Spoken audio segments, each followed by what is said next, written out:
The hurling world has been kind of shaken to its core. Can these men from Galway join Dublin? And perhaps proving the people who say that it's all about Munster hurling these days a little bit wrong? Or can Tip break the trend and stop a 3 in a row, which Galway are on in victories over Tip in Championship hurling? We have the second All-Ireland quarter-final coming up very shortly. Galway against Tipperary at 6:15. Micheál Donoghue didn't actually lose a quarter-final in his 4 previous years as Galway manager, but both his years in charge of the Dubs ended at this very stage. Liam Cahill has only reached 1 with Tip, and that ended with a 2-point defeat to Galway. We'll hear from both managers after team news with Marty Morrissey. Let's start with the Galway side. Derek Fahy is back between the posts for Galway, having missed the Leinster final against Kilkenny due to suspension. His puck-out strategy will be crucial to his county this evening. Just look at the Galway full back line. Pádraig Mannion, Daithí Burke and Fintan Burke, no relation, in the other corner. Now that's what you call a strong line, full of experience and with a clear thou shalt not pass attitude. TJ Brennan is out, and unfortunately from a Galway perspective, and his place goes to Ronan Glennon, with Gavin Lee a solid and a pacey number 6 and clearly growing into the role. At number 5 is Keenan Fahy, brother of the keeper. Sean Lennon is once again partnered with David Burke in the middle of the field, and their combined performances are crucial to Galway this evening. Carl Mannion has been brilliant in this championship, top scorer by a country mile, but he will need a lot of more help from 2 late changes. Conor Cooney and Colin Malloy come in on the wings. The Galway full forward line has been playing really well, with Brian Concannon a major threat at full forward. Kevin Cooney scored 3 points in the Leinster final, while Captain Conor Whelan is in a different class entirely.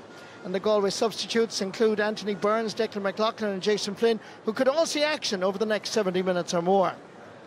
Let's look at Tipperary. Rhys Shelley has established himself as first-choice goalkeeper in this championship campaign, making his first appearance against Clare, and is now clearly the number 1. The full backline is built on strength and an abundance of skill. Robert Doyle, Owen Connolly and Michael Breen fulfil all the criteria.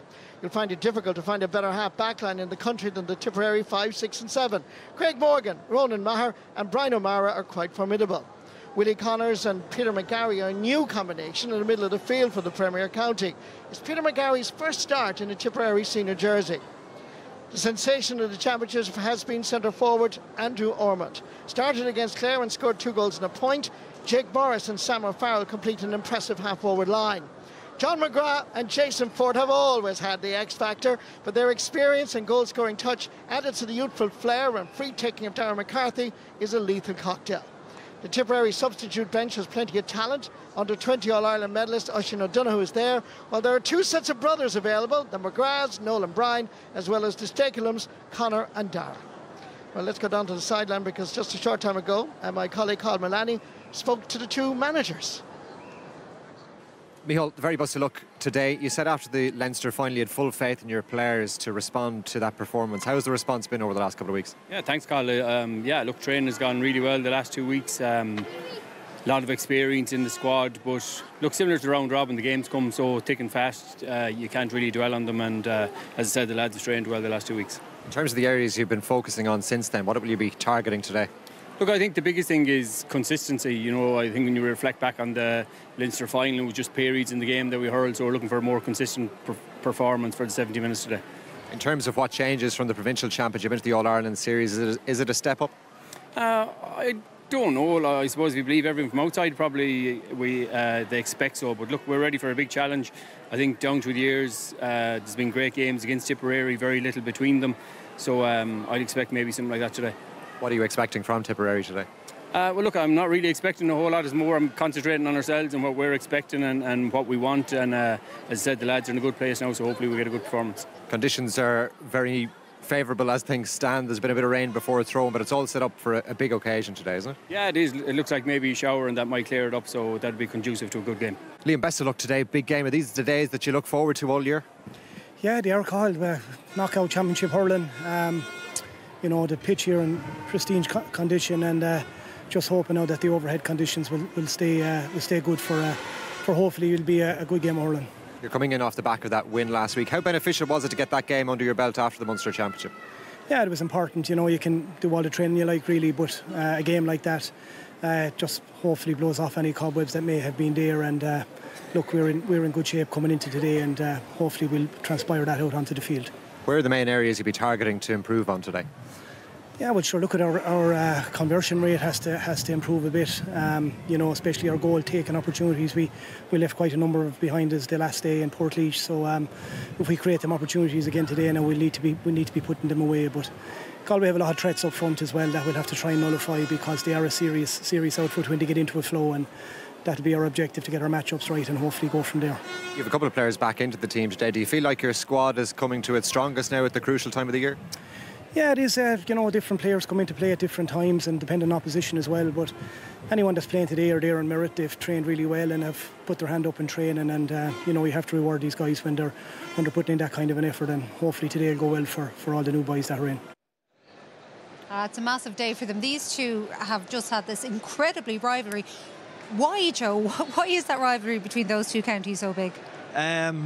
I don't know. I think it's probably when we get together, we just go out and hurl. There's not too many like sweepers or tactics, especially in the last number of years anyway.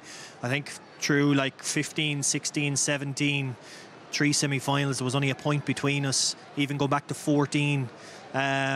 Tip beat us late on, I think, a quarter-final then, and there hasn't been much between the two teams. And obviously the local rivalry, I know better than anybody from Portumna on the border, Tipperary with Lura there. So yeah, we don't really like each other too much when we're. I think that's the correct answer to the question. That's probably that's probably the PC. Try not. But we always tell each other who wins and who loses fairly quickly after games. Anyway, yeah. When there has been a seismic result elsewhere, because obviously, John, everybody's in there concentrating on their own game, but Limerick gone and knocked out by Dublin, does that filter through, and what happens then? No, I'm sure the result got through to both dressing rooms, but I don't think so. Look, all they're focused on is trying to get out here now in a few minutes' time and just be ready for this game. It's a huge game and going forward, and yes, you have a massive opportunity as well. There is a bit of a tip crowd bubbling here. That they look to be overwhelmingly here ahead of the Galway fans. Right down in the middle of the pitch at the moment, Michael Dignan is alongside Cathal Mullaney.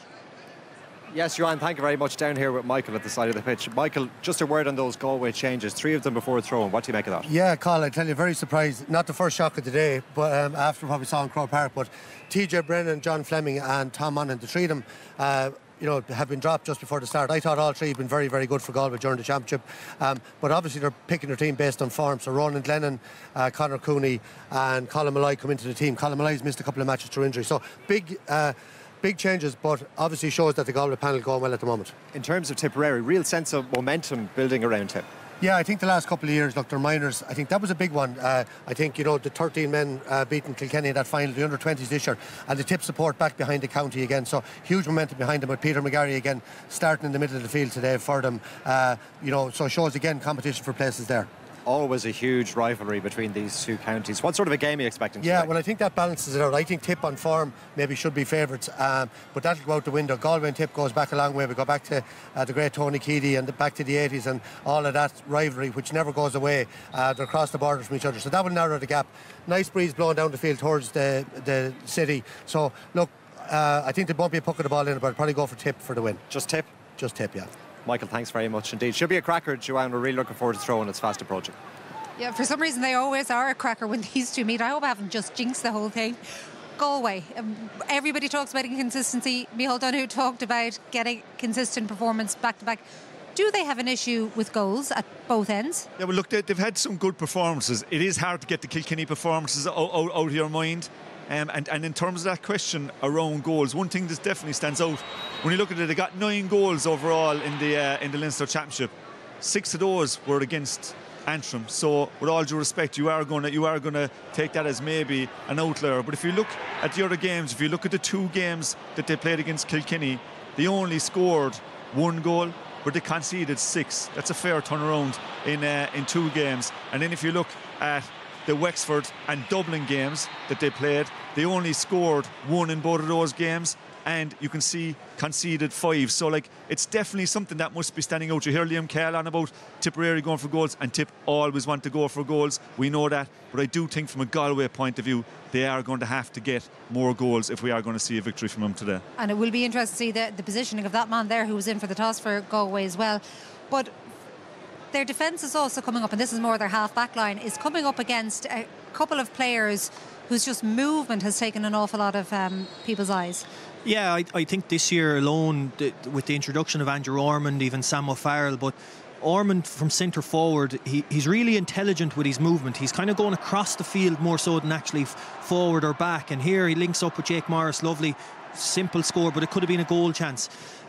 Here again, even off a free, he's just moving to the side, and it's asking different questions of your centre back. He's trying to drag him out of position a lot of the time, and then again he's up in support. You just see him here, the hand up, looking for a ball, doesn't get the first one, but he's running off, takes him on, drag down a free, and he's actually taken a little bit of heat off Jake Morris, because he's looping around then, getting on the scoreboard.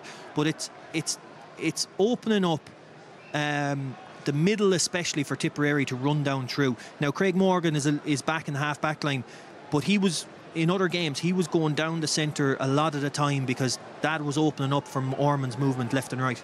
And that obviously leads us into the Galway centre-back conversation, which has been there the whole time since Micheál Donoghue took the decision to move Gavin Lee back there.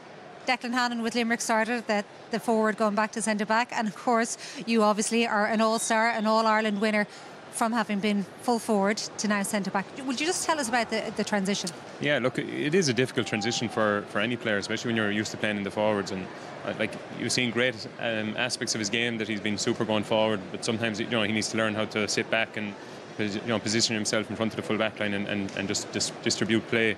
But in fairness, like, look, I think it's a long-term project that Galway should stick by, and I've seen enough in him to see that he'll be a super centre back going forward. Have you really? Because what did you find most difficult in it? Was it that the knowing when to come or go? It was just learning. Like, every day you're going out learning a new skill. You're coming up against different opposition. Today he's coming up against Kyle Mannion, who, if you leave free from anywhere within 70-80 yards, he's going to score it. Like, so it depends on the player you're playing and kind of reading the game in front of it. Sometimes you need to push up, and sometimes you need to sit back. It's not as easy anymore to just sit back in the pocket at centre back.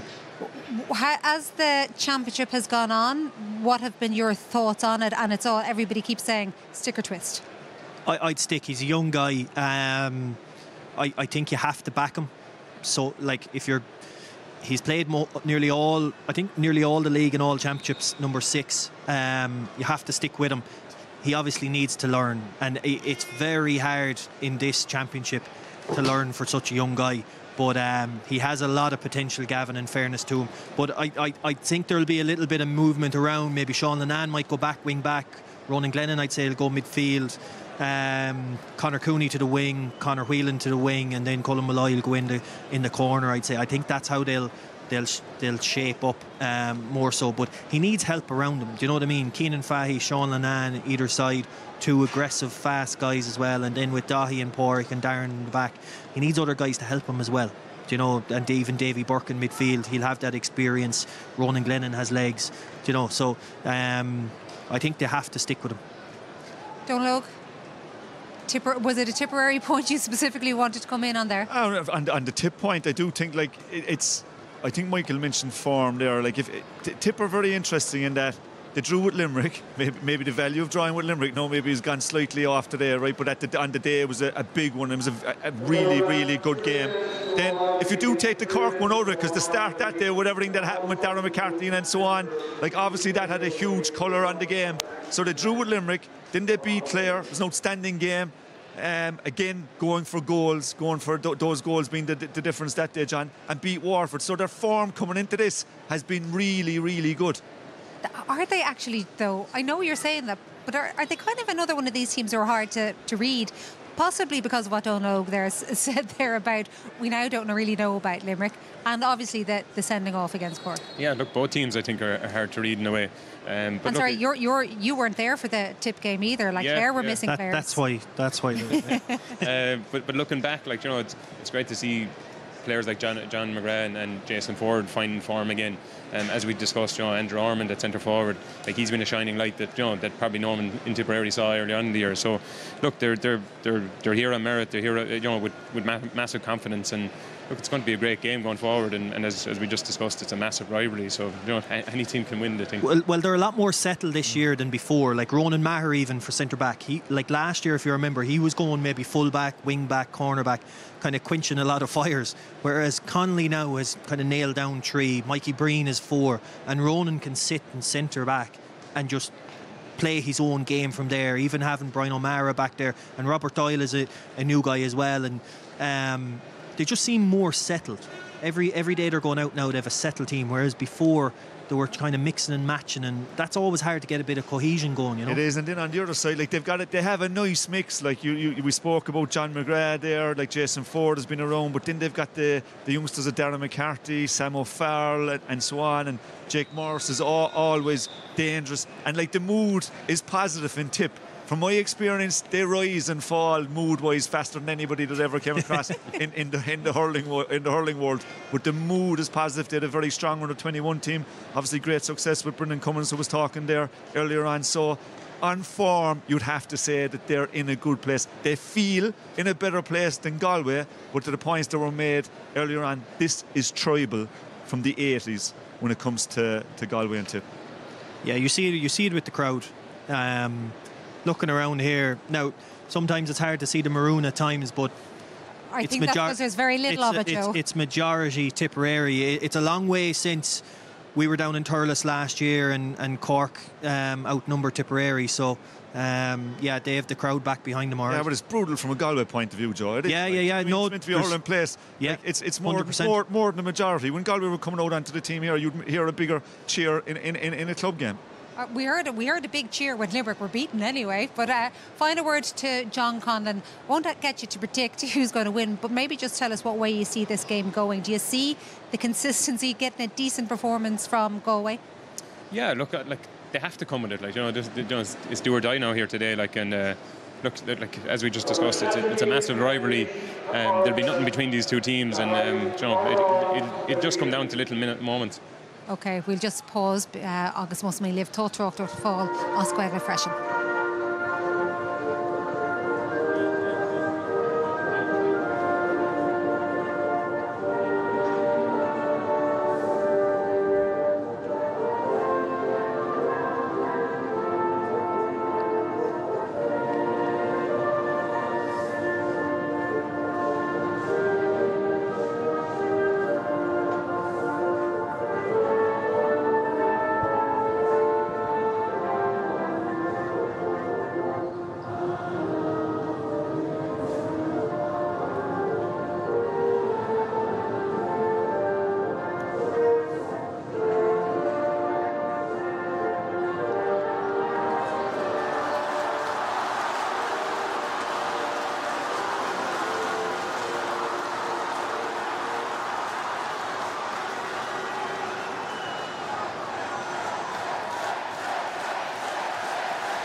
And so the story of the second quarter-final is about to start. Sean Stack from the Parnells Club in Dublin. It's his first All-Ireland quarter-final. It's Galway against Tipperary. Tipperary won the toss. They're playing from left to right as we look. So they've decided to take the wind advantage at the very beginning. And immediately straight into the action. It's a free for Galway as Brian Concannon was heading towards goal and Tipperary stopped him in his tracks. Yeah, as Joe mentioned there, Marty, before the game, a couple of changes. Ronan Glennon has gone to the middle of the field. Sean Lamb back, wing back. You see Colin Malloy inside in the full forward. And Brian Concannon has started here at wing forward, and Conor Cooney out the field at the moment as well. He really has been the man in form for Galway, one of the few up to now, scoring 2 goals and 54 points in the championship journey. It's Cathal Mannion. First free, which will settle the nerves, no doubt, as he puts that over the bar. Yeah, nice free to start. He's been absolutely brilliant, Marty, as you say, and he switched into the full forward line against Kilkenny and made a huge difference, and that's where he started, inside the full forward. Ball is pucked out by Rhys Shelley, gathered superbly by Andrew Ormond. Under a little bit of pressure. Thought he was going getting the fray. He looks at the referee. No advantage was being given. No reaction at all, in fact, from Sean Stack.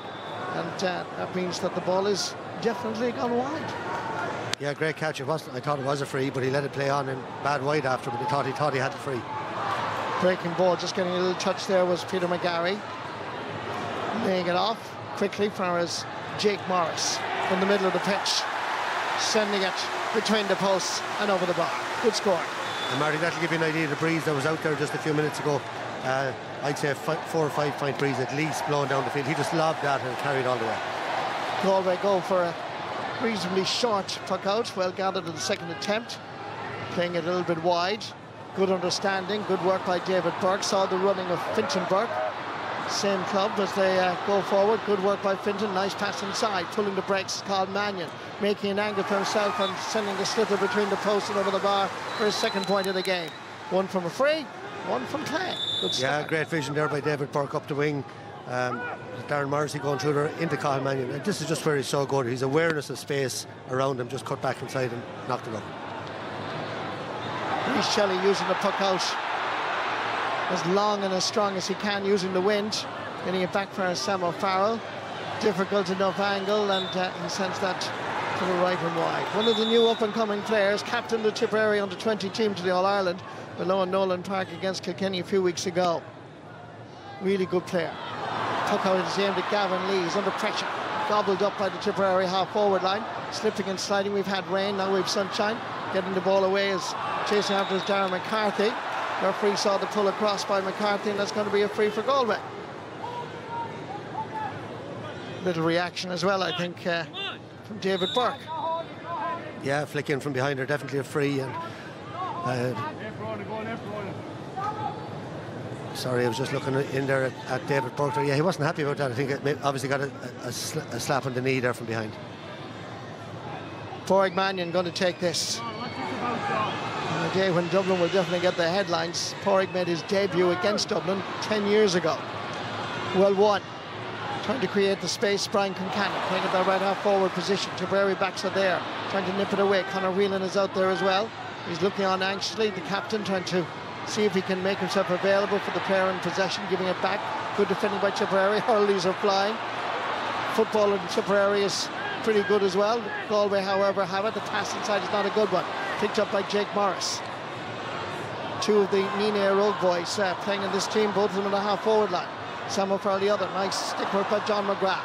Flicking it forward. McGrath over for his Jason Ford. The two boys that I said in the scene set have the X factor, and you can see why.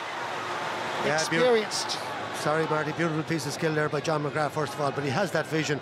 Jason Ford over the bar. Just looking at Galway here with Conor. Sorry, Marty, we'll go with the play. We'll come back to it. Giving it ball back is Keenan Fahy. Sending it into the centre. Looking for it. Gavin Lee made the run. Got a little flick to it. Has to gather it second time round. Playing well. Normally we were used to Gavin starting his career at wing forward. Oh, there's a frontal charge on Conor Cooney. And referee immediately blew his whistle, and he's indicating that he wants to have a word with Jake Morris. Yeah, it's in the front, like it is with the shoulder, but it's into the front, frontal charge. No card or anything like that, but he hit him very hard. I've just commented about Galway. If Conor Whelan, Brian Concannon and Conor Cooney in their half forward, very, very experienced and powerful, and Cathal Mannion gone inside. He'll drift from there. Colin Malloy, who missed the last few matches, played against Offaly earlier, very, very lively. So nice shape about them. You can see Galway going short with the puckouts into that wind as well. And at the same time, Tipperary, I think, will be happy enough the way they've started to. Yellow card for Jake Morris. But can I just say, Michael, that I'm a bit surprised TJ Brennan is not playing. I think he's been their best player. Well, Cathal Mannion has been their outstanding player, and TJ Brennan, to me, next best. But it's obviously based on training, Marty. It has to be based on form. Maybe different style with Sean Lennon is a different type of player. Ronan Lennon brings energy to the middle of the field. So it's a combination, but he must feel very hard done by, as a player. This free going to be taken by Cathal Mannion. Between the 45 and 65, just slightly left of centre. Should be well within his range. That camera angle will tell the picture. And Cathal Mannion straight over the black spot, never in any doubt. What is there gone? There's 6 minutes and he scored 3 points. Reece Shelley decides to go short this time. He's going to get the pass back. And now gives it plenty of oxygen. dropping on the 20-metre line. Breaking ball. Galway have the situation under control.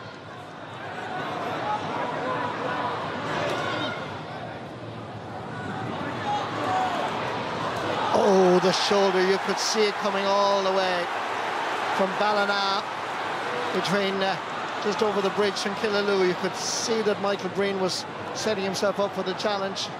To Ronan Glennon's great credit, he just bounced back.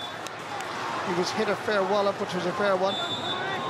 He did. It was just after the ball, maybe it was the only thing. Conor Cooney there, they're the ones that define Conor. He took that one wide. If he gets on a roll, he can tuck 4 and 5 from play, but sometimes he hits those few wides from distance. Gone forward is Pádraig Mannion. Looking around to see who's available. He sent the message that that's what he was going to do, and Tipperary anticipated that particular pass, and as a result it's a giveaway by Pádraig Mannion, and well taken by Andrew Ormond.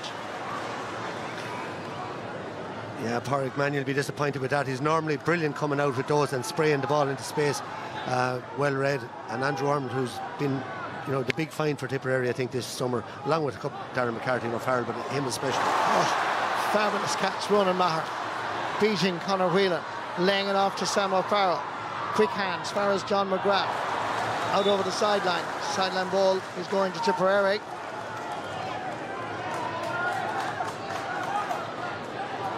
Coming across to take it will be Jason Ford. He scored 2 goals and 23 points up to this match. He's already scored 1 here, making 224. But of that total, 20 were frees and 2 were sideline cuts. Yeah, I think he'll fancy this. Lovely angle for him. Cuts it in. Oh, will it curl? Oh, it will. Beautiful. Full credit to Jason Ford. Absolutely cut it in for the far over post and just sneaked inside. Yeah, and all made by that brilliant catch by Ronan Maher. That is not something Galway want to do. This is one of the best men that I've ever seen in the air, is Ronan Maher, and he's tracking Conor Whelan everywhere. Keenan Fahy goes down that far over wing. Galway have opportunities here. Recycle it back, far as Conor Whelan, well known for his beautiful wrist work. Still Whelan laying it up to Concannon. He turns on a pivot, sends it wide. But the skill of Conor Whelan is just a joy to watch. He has the vision, he has the wrists, he has the unselfishness, and Brian Concannon was desperately unlucky. Tipperary going to the attack. Here comes Jake Morris. Inside is Andrew Ormond. Morris, Ormond, heading towards goal. Derek Fahy did well. And looking pretty lethal up front, those Tipperary forwards. Ball comes back for Sean Lenard. Sitting down the middle. Leaving it behind, however, is Ronan Glennon. Gone forward is Darren McCarthy. No free given. Referee looks around, gives it for Dahi Burke, who sends it into the space. Chasing after this Conor Cooney. Slither was hit too powerfully. Sideline ball going to Galway. Yeah. Going to Tipperary. Taken quickly again. Tipperary tried to open it up, and they do open it up with a great diagonal ball. First touch was poor. Dahi Burke arrived on the late bus, but he got there enough to block it. Good work by John McGrath. They know each other well. Laying it off. Ferris Chase Ford, and that's over the bar. McGrath and Ford are the dynamic duo up front, and they really are causing Galway problems. Absolutely, Marty. The vision of John McGrath. 2 good goal chances either side. Concannon be disappointed after a great play from Whelan. Jake Morris did well to find Ormond, weak shot, and Ronan Glennon got back as well there to make an important interception. Galway's ball all the way. Comes up far as Kevin Cooney. He's going for it, but it's tailing to the right and wide. Against the wind, you need to play it around a little bit. Send the ball into your colleagues in the full forward line. Breaking ball knocked down. Far as John McGrath going for the score. And again, it's Ford and McGrath. Ford knocked it down. McGrath grabbed it and sent the Slither straight between the posts. Yeah, beautiful play there by Ford. He knew what he was doing, but McGrath from the stand and start. The Tipperary forwards rotating. Galway don't know who's on who. John McGrath's out here at right half forward now. We haven't seen him here all year, and it's confusing the Tipperary or the Galway back so far. Puck out from Derek Fahy was aimed at Conor Whelan. Didn't quite work out according to plan. Sends it down the wing, the same wing, and Tipperary forwards are certainly exposing the Galway defence in these early stages as Jake Morris puts that over the bar for his 2nd point. Yeah, and Galway have had a couple of poor wides, Marty, as I said. They need to be working the ball inside. They're taking shots into the wind from out the field, and they need now, early in the day, it's only 11 minutes gone, but the Kilkenny match was a bit the same. They lost the grip on the game, and it took them a long time to get back into it. Tipperary half back line winning the long puck outs as well. So Galway, I know it's only 11, almost 12 minutes gone, but they certainly have a few problems to rectify. Well picked up by Brian O'Mara, but the ball is given away. Opportunity here for Galway.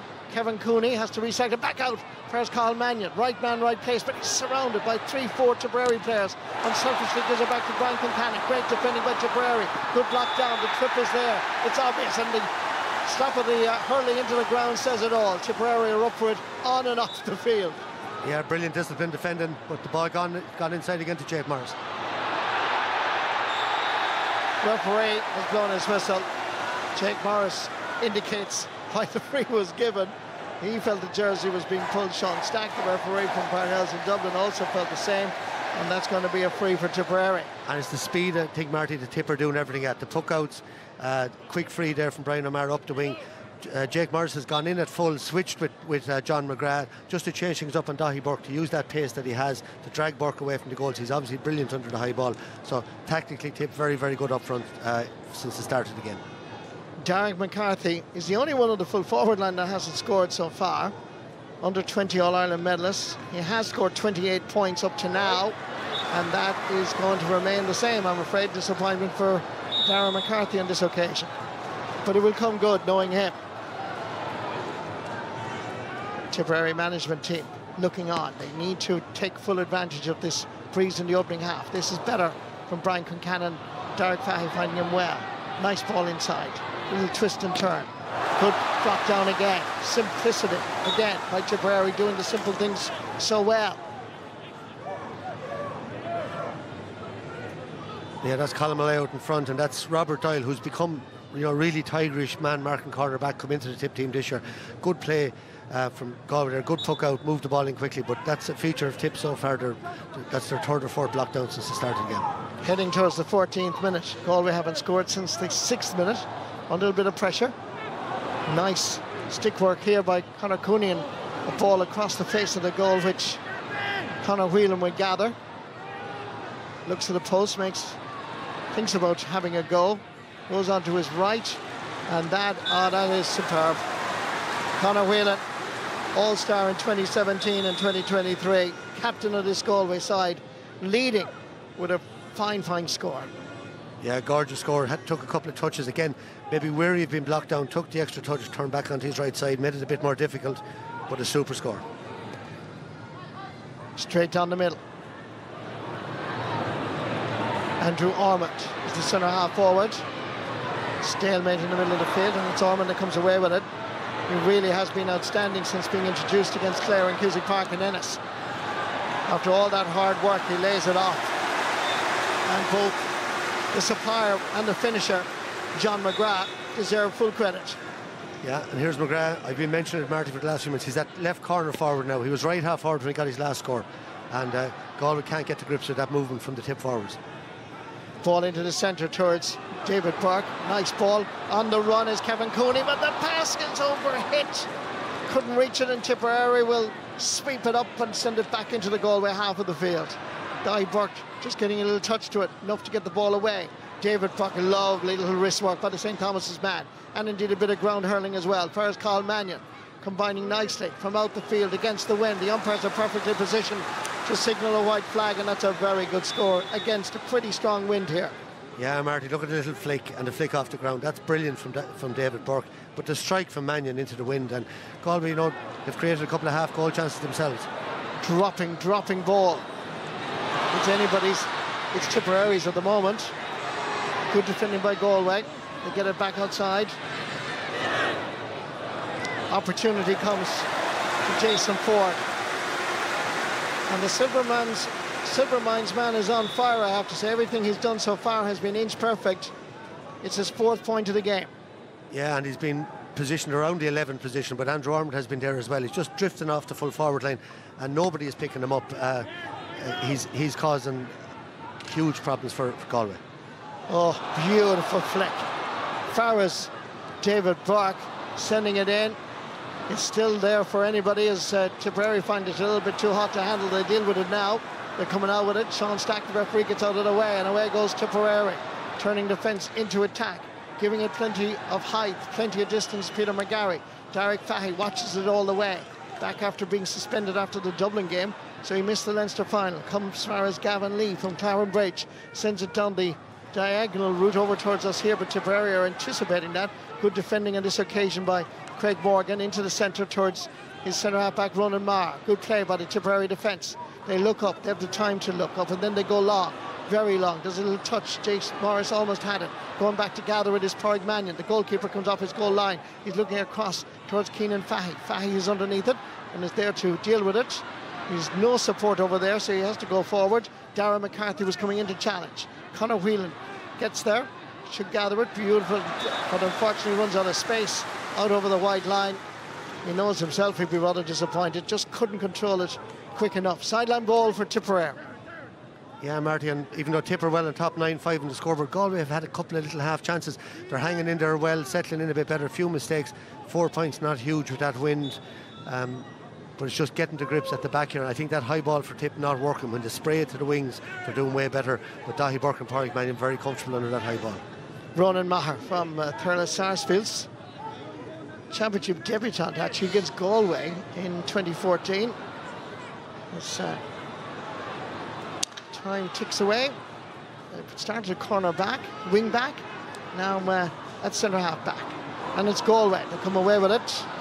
They have players available. Conor Cooney is the player that was calling for it, and that is sneaking just inside the post and over the bar. Good score, Conor Cooney. Yeah, that was worked out brilliantly. Pádraig Mannion onto Cathal Mannion. Cathal has come back out the field now. Conor Whelan has gone inside, but and Conor Cooney is that type of player, as I said. If he can get a couple of scores on the board, he's very dangerous.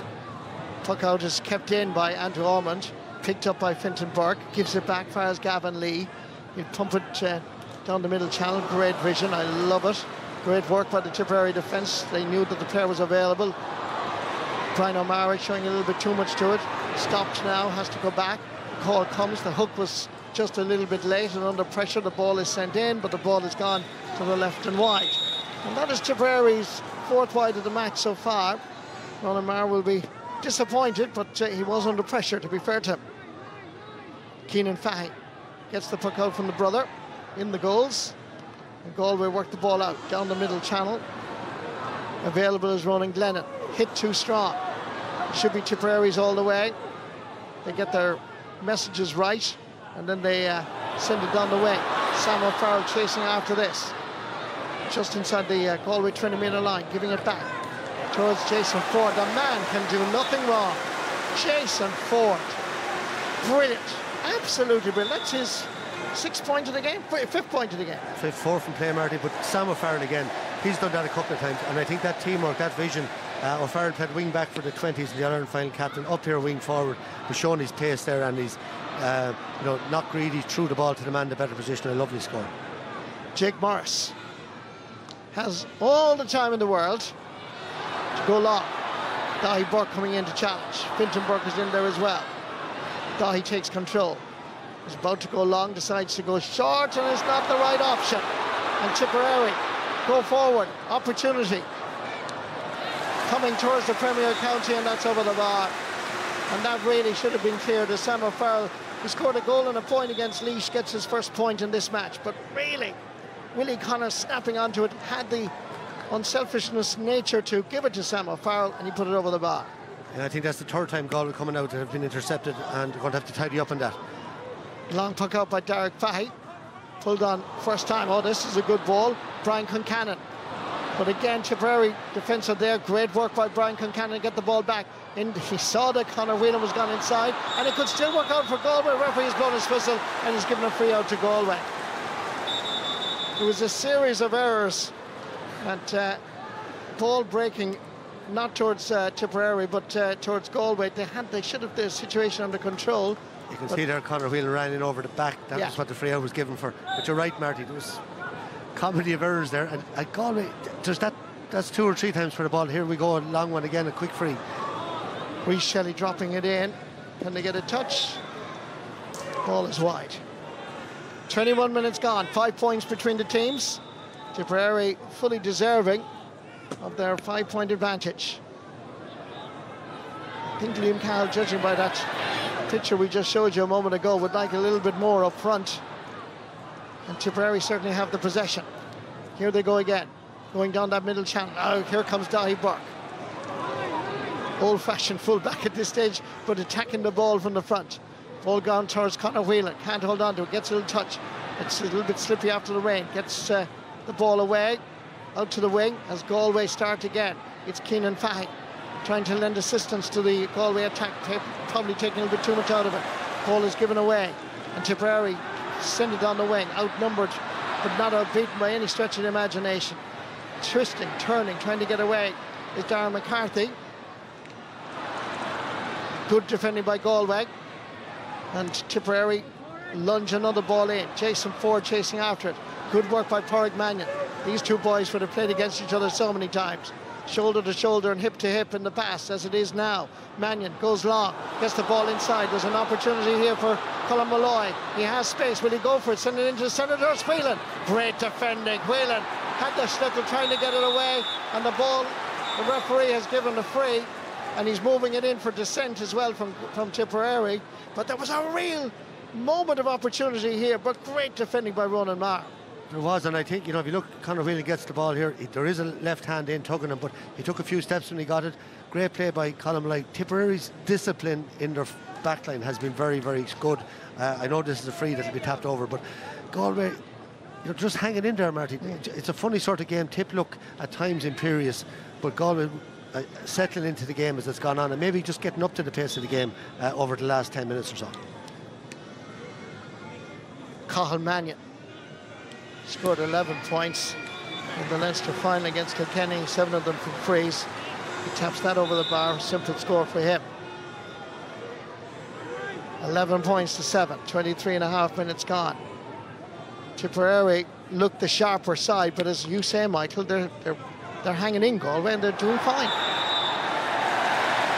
Keenan Fahy, clearly under the watchful eye of the referee, Sean Stack, was fouling, and that's going to be a simple enough free, straight from the puck out. No real hard work done by either side to get a free there. Yeah, and managers hate that, you know, those soft frees, they kill you, like the bad wides. They're the two things, you know, at the end of the day, if you can have your bad wides, have your soft frees, you can generally take 6 or 7 points off, or add on 6 or 7 points onto your tally. So this is a better one from McCarthy. Tip haven't scored a free yet since the start of the game. I think it's 10 from play and 1 line ball. White flag will be raised. Tipperary fans will be happy. It's Darren McCarthy's first point in this All-Ireland quarter-final. All three in the full forward line for Tipperary have now scored. Better puck out from Derek Fahy. Sending it across over towards Conor Whelan. Struggling, trying to get there, but eventually getting there. Back out far as Sam O'Farrell.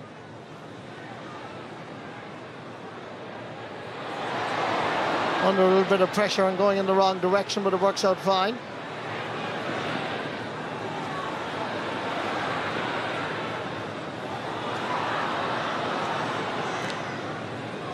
Going long again. Galway have the possession, giving it back for Pádraig Mannion, and just skipping by Gavin Lee. Opportunity coming for Andrew Ormond, and that's straight between the post and over the bar. Good score. It is, but Pádraig Mannion, you know, he's normally probably the most reliable defender, brilliant on the ball. That's a couple of times he's been caught in possession, and you know, went and knocked that off the ground, intercepted again, and all of a sudden 2, you know, handy enough points, unforced errors by Galway really have handed Tip a 6-point lead. Puck out from Derek Fahy straight down the middle. Referee will give him the free as well, between the 45 and 65 metre line. Enjoying a very good championship season, Brian Concannon. He is, Marty, and I think the Galway puck out working really well today. You know, they're picking that man into the wind in the half-forward line, winning lots of possession. I think they're going to go in at half-time, but there's 10 minutes to go, still thinking they could have got a goal or two in that first half. But they definitely need another couple of scores. Like Tipper at their ease at the minute. It's going to be taken by Carl Mannion, and really is no serious challenge to the man in the form that he's in. And as we've said all along, Galway stay in touch.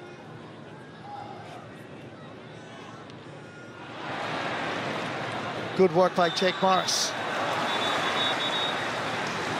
The referee has given Tipperary the free here.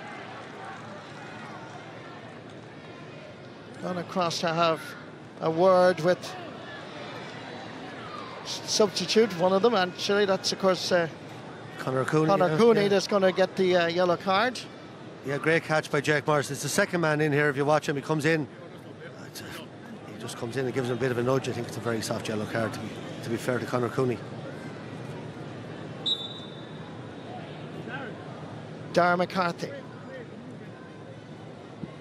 That's his own unique style of taking the free. And usually it works. Steps away, the Tipperary crowd and the far over side are happy enough, and that's the second point of the game. Yeah, he has his own style, but you know, it's a big call by Liam Cahill leaving him on the freeze when you have your Jason Forrest, John McGrath. Derek Fahig straight out for his Conor Cooney. 50-50 ball in the view of the referee, not to give him the free, and they still, Galway, even though they're struggling there, they do their best. They actually have it as a result of sheer hard work. Bearing down by Tipperary, win the slither back. They come charging out, and that's going to be a free for Tipperary. Yeah, Brian O'Mara robbed it there, coming back. The ball flicked up, he caught it going by. He's made a couple of big plays back there in the first half. He had a great block down earlier as well. He's fouled there clearly on the way out.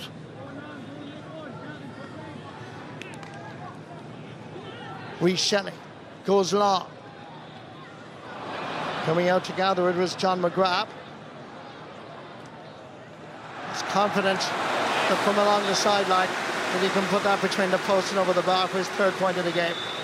Scored 4 goals and 9 points in the championship journey so far, and you can see why Liam Cahill is selecting him on the starting 15. He's producing the goods every time. Yeah, class player, but he made that himself. Went up, knocked it down, brought it out off his left.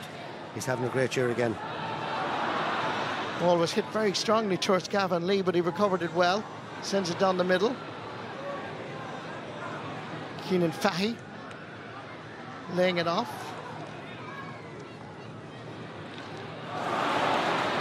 Conor Whelan having to work very, very hard. This time he's given a little bit of space. Given that ball by Darren Morrissey just a moment ago. And that ball is wide. 4th wide of the match for Galway. Well recovered. Sean Lennon under a little bit of pressure. Did well to control it. Down towards his midfield partner David Burke. He's still there with a little touch. Lovely stick work indeed. And the free is given to David Burke. I think he looked for it. Well, it was all touches and flicks, but definitely watch. It went down very easily there, and you know,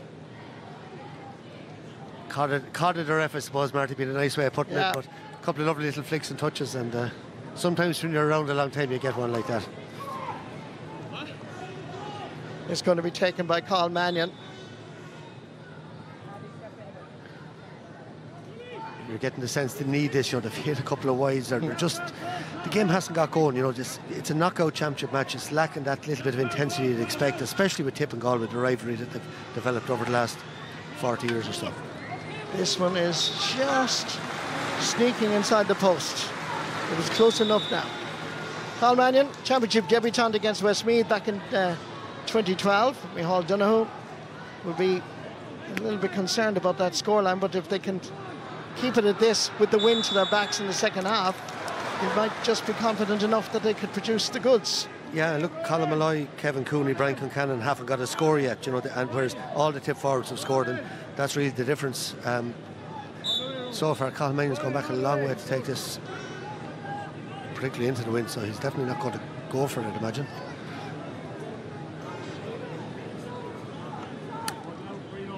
I think he's wasting a little bit of time here, to be totally honest with you.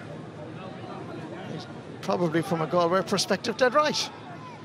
Now, Carl Mannion. just outside his own 45-metre line. All-Star 2015. And in all-star form, and it's only the middle of June. So strike, it's going well against the breeze. Is it curling inside? Yes, it is. That's a great score. That is. Genuinely didn't think he could score that, and he put it way over the bar into the breeze. That's a brilliant score. Maybe that'll get Galway going. Now the crowd get behind Galway. Just a moment of silence as the game went through the motions. Good ball down for us, Jake Morris, and he responded with a point straight from Rhys Shelley's puck out. That's a good score. And isn't that the way the game has been going? Like, that's too easy at this level. That's 3 for him, 2 for Andrew Ormond, and 1 for Sam O'Farrell in that half line, and 3 for John McGrath, 4 from Jason Ford inside, all from play. Ball into the centre, continued on for us, Gavin Lee. Conor Cooney back there helping out his defence. Nice ball. And that effort from Paul Mannion has just gone to the right and wide. First only mistake that he's made in this match so far. 6 points between the teams. Good puck out, good catch. Good work by Darren McCarthy, seemed to pick up a knock as the ball was being delivered. And Liam Cahill is quite furious along the sideline over the late challenge on Darren McCarthy. As Sean Lenan's name is going to be taken here, and a yellow card shown. Yeah, I think that's good cooperation between the officials. We'll get a look at it here, but the referee didn't see it, which is fair enough, but his linesman came in and watch McCarthy, little flick here, just a little slip down on the hand. It was accidental, I think, to be fair, but he did give him a nudge in the hand, and the linesman called the ref's attention to it, and McCarthy has a chance now to free. It's a little bit of a row developing along the sideline here between the Galway and Tipperary management as Darren McCarthy sends that in, but sends it to the left and wide. Well, we've passion on the field and we've passion along the sideline. Yeah, no, Larkin, Micheál Dunne are not happy with the defence. Liam Cahill got that free for them, brought to free, so. Breaking ball. Pulled on first time. Picked up by Sean Lenan, nephew of the great Sylvie Lenan. And Galway in attack mode. Kevin Cooney heading towards goal. Oh, what a save! Rhys Shelley diving to his immediate right and producing the save of the match so far. Absolutely brilliant, Rhys Shelley. Mike Harkey Barrett's favourite son at the moment, and he's producing the goods. He gets a clap on the back around the head from Michael Breen subsequently. It was a brilliant save, Marty, but I always say hit it off the ground, you know. It was a brilliant reaction. But what a move involving David Burke again, Ronan Glennon. You know, Galway have looked dangerous in there at times, and that's a great save, and the game needed that. You know, it needed something like that, but a great, in fairness, very, very well worked move. Kevin Cooney has that pace going through the middle. Cathal Mannion from the subsequent 65. And snap between the posts and over the bar. 11 points Galway, 16 points Tipperary. 1 minute of additional time going to be added on. Puck out from Rhys Shelley is every time seems to work for Tipperary. Down for us Andrew Ormond. Jake Morris. This time the ball is right and wide. The puck out strategy from Rhys Shelley is always coming down towards our position here, and it's working really well. Yeah, I think both goalies' puck outs have been very, very good in the first half.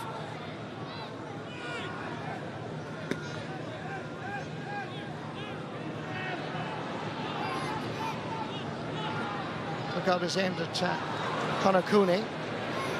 It's Tipperary to come away with it. Looking for another score before the break, but that one is to the right and wide. Now we were on the 8th wide of the match for Tipperary. There's never been more than 1 or 2 points between these teams over the years. I know there's a gap at the moment, but one senses that the second half will be a right rip-roaring affair. It's survival of the championship at stake. Andrew Ormond flicking it forward. John McGrath. Darren McCarthy.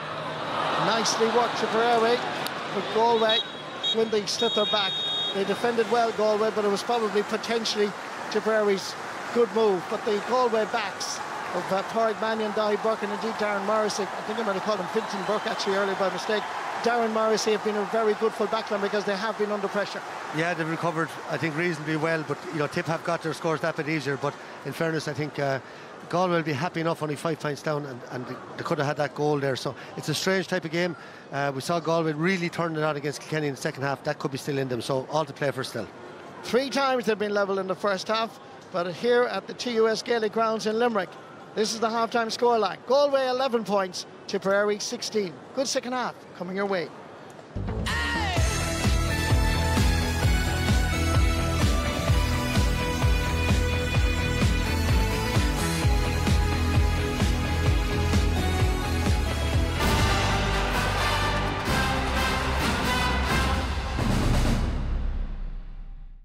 Lash of the ash. Not as fun when you're on the other side of the hurley, let me tell you. Where there's hurling, there's Centra.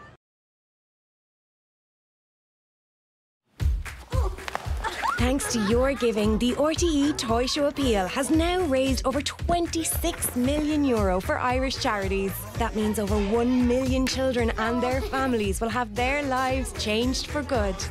169 children's charities across every county on the island will receive funding, helping them put more smiles on more faces. RTE Toy Show Appeal. Let kids be kids.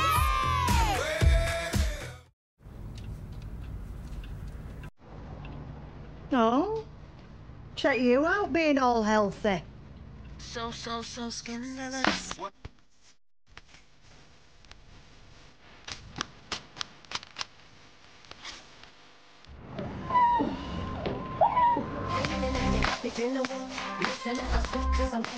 Brian.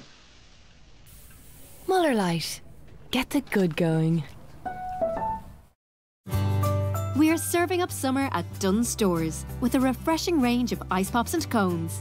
Keep cool with our new selection of multi-packs, like classic mini rainbows made with natural fruit flavours, strawberry and lemon ice bars, vanilla and candy ice cream cones, tropical ice pops filled with creamy vanilla ice cream, and much more.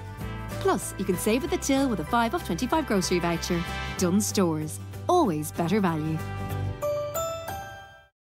McDonald's patties are made from whole cuts of beef, sourced from farms across Ireland, with a pinch of salt and pepper, nothing else. You might think you know Ireland's hidden heartlands, but maybe it's time for a closer look to chart your own course through sparkling still waters, where adventure waits amongst the treetops and on foot over ancient trails, to chance upon charming towns and drift with the flow of this land. Keep discovering Ireland's hidden heartlands. Earn as you go with our PTSB Explore Current account. With a banking experience that means more for you. You can earn up to €5 a month as you pay with your card, up to 5% cashback when you pay bills with our partners, and 2% cashback on monthly PTSB mortgage repayments until 2030 when you pay from an Explore Current account. Apply in-app and start earning today. PTSB, altogether more human. The Harvey Norman Big Sale is now on, with big deals on Whirlpool laundry appliances. Save €50 on the Whirlpool 10kg Supreme Silence washing machine, designed to deliver powerful cleaning with whisper-quiet performance. Now $849. Pair with the energy-efficient Whirlpool 9kg heat pump tumble dryer, with clever sensors and a handy steam refresh cycle to reduce creases. Takes the hassle out of laundry day. Now $799. And with our best price guarantee, why shop anywhere else? But hurry, the Harvey Norman Big Sale must end soon.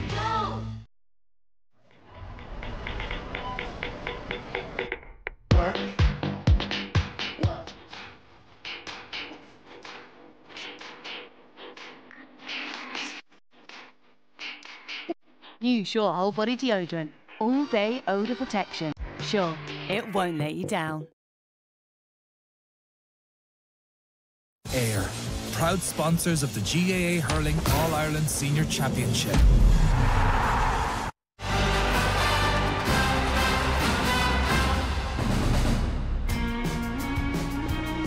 after the drama and epic performance from Dublin and Croke Park, it's all been a little bit flat in Limerick at the moment. Galway trailing at half-time against Tipperary, 16 points to 11, but they were playing against the wind in that first half.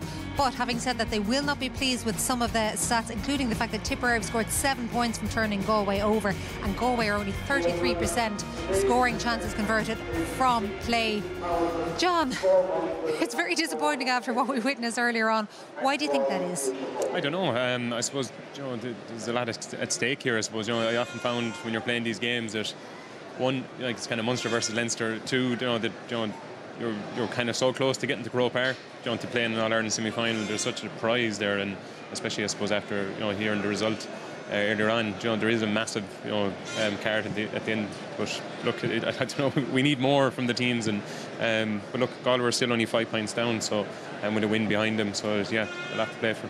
See, that is all very true. It feels like Tip are so much more on top, especially given that all of their forward line had scored so early, but particularly the influence of Jason Ford. Yeah, Jason Ford and all their forwards, in fairness, the movement has been really good from them, from an early, from puck outs and general play. They're popping up everywhere. Jason Ford is in corner forward sometimes, he's out in the wing, he's out in centre forward. Jake Morris is moving around, John McGrath is moving around, but it's just the marking, that's Brian Concannon having to try and track Jason Ford, who was playing wing forward. So here again, puck out and brilliant, just came in behind, knocked it down. John McGrath stood up, but the Tipperary team has scored 13 points from play. Galway scored 4 from play. The scores are coming a lot easier, it seems. And here again, he's just peeling off, and it's brilliant striking. All their striking is crisp passing, it's to hand, they're not dropping anything, whereas the other side, we'll see in a minute, Galway just aren't at the races with just their passes. It's just letting them down a little bit. Because they have got through that Tipperary defence at times, have they not? Absolutely, Joanne, and we spoke about beforehand the importance of getting goals, and they have had a number of chances. As Joe said, the difference has been just that last bit of top class. We see here Conor Whelan, that was a brilliant move by him. He was very generous the way he passed it, but Brian Concannon's finish is poor there. We're expecting to see him hit the target. Just behind him, hit the target from that point of view. Here again, same thing. Galway, just that pass letting him down. There was a 2v1 chance if that was turned around there. Here, I do think that they were unlucky. This is a debatable enough decision in terms of was the ball beyond what the free was given out for. It was definitely given for a free for Conor Whelan, and the referee Sean Stack had put up his hand early, but was debatable enough. Then Malloy, we were talking about it here, should he win for his own shot or not? I don't think so, because of the angle that he was at. But again, they'll be just disappointed, given where they were coming from, that they didn't score. Maybe the one beyond again was on there, but it was definitely another chance. And here we see again, good play, good support, really good fast hands. Great chance coming up here for Kevin Cooney. It was a great save, right? A very good save. But as a keeper, I have to say it, they're the ones you'd be very disappointed. I bet you Cooney did try and topspin that, right? I bet you did, looking at the angle he was trying to hit it. But there's two ways going at a keeper.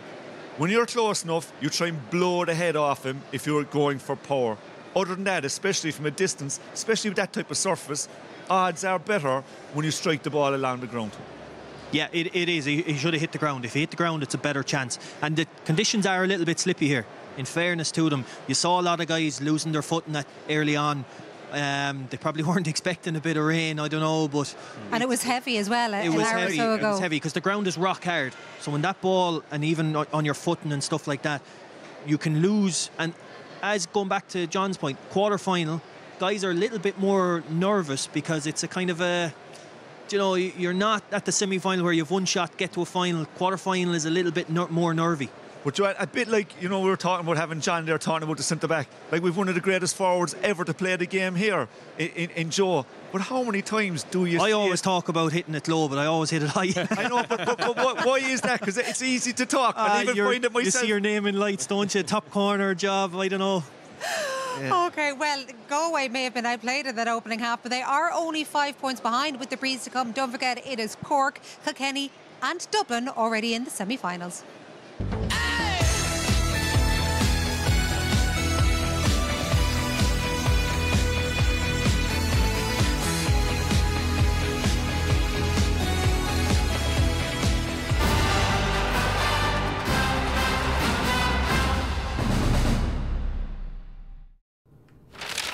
It's all heating up now. Oh, it is, yeah.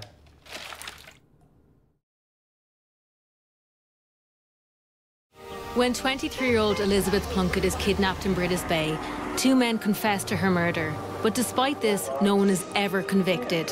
How could this happen? Stolen Sister. Listen on RT Radio Player and wherever you get your podcasts. There's a new icon in town.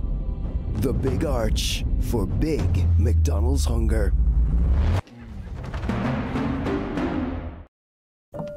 I always said it wouldn't change me. And it hasn't. Winning the lotto was amazing. But you can never forget who you are. The values you have don't just disappear. William, do you want anything from the car? Yeah, well, it was 7 million.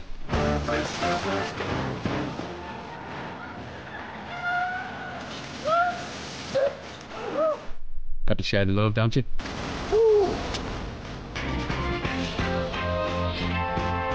The National Lottery. It could be you. Grab half-price broadband in the Virgin Media Playhouse. For this month only, all our broadband speeds are half price. That's lightning fast connection from just €35 a month, locked in for 12 months with no activation fee. Why wait? Enjoy speeds from 500 megs to 5 gigs right now, all for half price. Available nationwide. See virginmedia.ie. Virgin Media, it's playtime.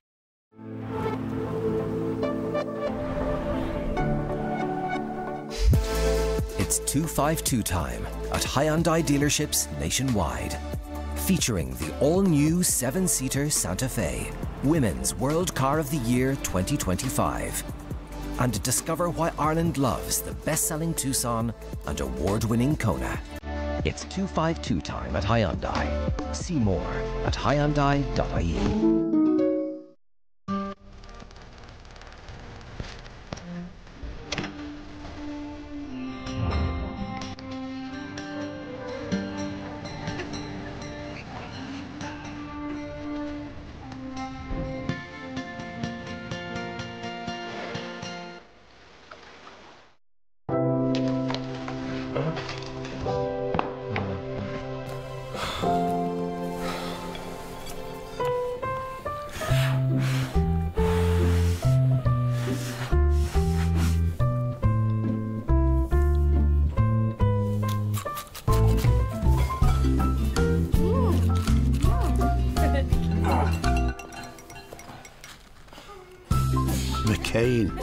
We are family.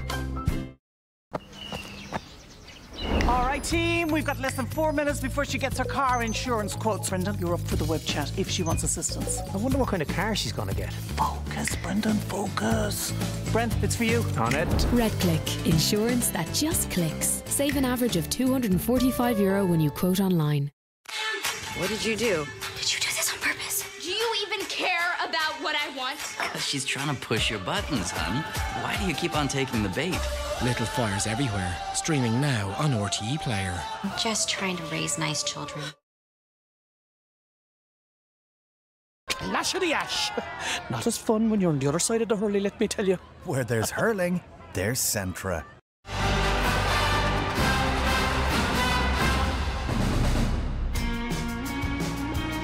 Tomorrow's Sunday Game Live comes from Croke Park. Both this year's Tailteann Cup semi-finals should be tight and probably high-scoring as well. 4 teams looking to move to within 1 win of guaranteeing Sam Maguire football for next year. Limerick, Wicklow, Fermanagh and Kildare. And going back to speaking of high scoring, Sligo captain Niall Murphy, he's one of those. He's on our panel tomorrow along with Roscommon boss Davy Burke from 1:30 on RT2. And Jackie will be back with all the Sunday highlights, including the remaining football quarter-finals. But we still have the second half to come here from the Gaelic grounds. It is Tipperary against Galway in this All-Ireland hurling quarter-final. Limerick already beaten by Dublin in Croke Park. Tip are on top. They've been playing with the breeze. They seem to get quite a bit of joy out of their own puckouts, but I wonder how much of that was down to them and much of it was down to Galway. Yeah, look, they've been creating massive space in front of their forwards, and I think they won 12 out of 16 puckouts. I think 9 out of 13 of their long puckouts, which is, you know, a massive stat at half time. And so, like, you know, they've got 6 points from those puckouts, and it just shows you from the array of scores from all their forwards that, you know, they're moving really well and as a full unit. So yeah, look, it's been a massive outlet for them throughout the first half, and I suppose it's something that they'll try and target in the second half. Now, a lot of it has come down from maybe Galway's passive. You know, they've been a bit passive in their defending, so maybe they need to get a bit tighter and more aggressive on that puckout. They appear to have quite a bit of improvement to doing, but given the fact that they have, as we look at the Tipperary puck-out map, given the fact that Galway have had issues all over the place but have been creating goal chances and surely can tighten up in the areas that John was just talking about. Yeah, like, there is that room. It is a little bit funny. You're talking about, like, maybe Galway aren't as good, but at the end of the day they're creating chances, but just that final pass isn't clicking. And if that, we've seen it earlier on with Limerick, their passing let them down at stages, and then it's very hard to get a bit of momentum. So if Galway can get 1 or 2 of those passes going into for goals clicking, you never know what might happen. They've been really good in staying in there, though. Yeah. Like, you know, with that win that's there now, you'd settle for that. If you said at the start of that playing against it, you'd say 5 points down at half time. They've done really well from place balls, 7 out of 7, 100%. Very impressive, keeping you in the game. How critical that is. It's 33% from their shooting from general play. That's where the gap is. So in many ways, I wonder, is it Tip who are going to be then the frustrated team, given that they were so much on top? Peter McGarry was a bit of a surprise starter today. He's actually now been taken off. Dara Stakelum is coming on in the second half. Okay, yeah, it's a big change. I suppose the ball was kind of bypassing midfield, and I think the Galway kind of midfielders were kind of setting up for the puck out wide. So it was kind of taking them out of the game for a lot of it. But yeah, look, that's an interesting move, and yeah, it's all to do. It's all there for both teams now, and I suppose that win may have a big factor in the second half. To that point, sometimes the halves, when you're playing those halves, they replicate each other. It'll be interesting to see if Tip get a similar type of chance that Galway were getting against the win, because everybody's drawing up. There's a gap there, and it wouldn't surprise me if the same opportunities appeared for Tip, and we'll see will that more clinical ability that they appear to have be a difference between both teams. I see Joe Canning having a look at the Galway players out there. Are you wondering? TJ Brennan looks to be on for Sean Lennon, maybe. You've got it bang on. TJ Brennan for Sean Lennon is exactly right. So yeah, it's a straight enough swap. There should be no issues there, but Galway need to get a start. They need to get a start, and not necessarily. And like Don Logue is saying, if they get drawn out too far, it'll create chances. So they need to keep it a small pitch up this side where they're defending, and keep loads of bodies back and leave the space up in their forwards and play the wings. There's too much going through the centre where the likes of Connolly, the likes of Breen and Doyle, they're just mopping up the physicality. Play it down into the corners, and that's where we're getting a bit of joy. And start maybe taking their points a little bit more instead of going for goal all the time, do you think? Yeah, but look, I suppose it was hard in the first half. They had those opportunities, but just with the wind, or against the wind, they were struggling. So, but they have it at their backs now, and it should be their advantage in the second half. As you can see, Tipperary coming out to join Galway on the field for this second half. Let's see if it can get a bit livelier for the next 35 minutes as we go back to Michael and Marty. We certainly hope so, Joanne. The crowd here, 15,414, will be expecting a sparkling second half. And as you mentioned, Dara Stakelum is coming on for Peter McGarry. That's the number 25 there. And he's going to start in midfield with Willie Connors. And TJ Brennan is in instead of Sean Lennon. But Galway now will have wind advantage. So can they maximise it as they play from left to right and immediately go into the attack? Coming back outside towards Ronan Glennon. Ronan sending in a shot which is gone to the left of the goalpost and wide. Just for your information, Galway have now registered 6 wides in this match. They need to make better use of the ball in this second half when they have the wind to their backs as they're slipping and sliding. That was the cost of the heavy rain, and the Galway player is still down injured. Tipperary snap up the loose ball, drop this in and send it to the right of the goalpost and wide as we look at it. So disappointment for Sam O'Farrell. Yeah, and Marty just mentioned that, like, it's a little bit of a challenge match feel. It's a knockout championship game. There's 35 minutes, you're gone. The work these lads put in, you'd like to see that replicated now on the pitch, the trend they do, the effort they put in. And just the slip here from Ronan Glennon, and sometimes you can jar a knee or whatever. You can see he tried to get it away. But he had a shot there from the wing, wasn't really on, probably should have played it inside. Joe said it just before, play the ball into full forward. Like Colin Malloy is very lively, Kevin Cooney is lively, but they're not getting enough ball. And again, there's Sam O'Farrell into the wind, a little bit of a pot shot as well and went wide. So just need to see, just up the intensity and up the decision making. So Ronan Glennon, I don't know whether that's a temporary or permanent arrangement to go off the field. He'd have to come in around the midfield line again, as Conor Cooney just gets a touch and he actually knocked it away from his own colleague by accident. And Tipperary snap up the loose ball as they come forward now, go into the attack for the second time of this second half. Great work by Darren Morrissey, just getting a little touch, snapping up the loose ball is Jake Morris. Darren Morrissey in pursuit. Jake Morris hits it with speed and accuracy between the post and over the bar for yet another point. 3 in the first half, now got his 4th point. Yeah, that's class. He's been on fire the last couple of years for Tipperary, but just that power. Look at him. Like remember he was a very skinny young player when he came on the scene, but look at the power he's developed there. And little mistake there again by Cianan Fahy. Few players slipping. That's the result, as you've said, on the dropper in we had earlier. Good dropper in.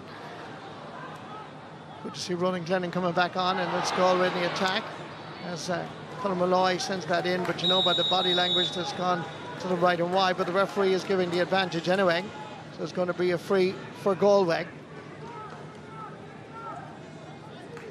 And it is, as you say, Michael, like a challenge match, particularly when we were spoiled with that incredible game between Dublin and Limerick. Yeah, what a game, and you have to say Dublin well worth their win.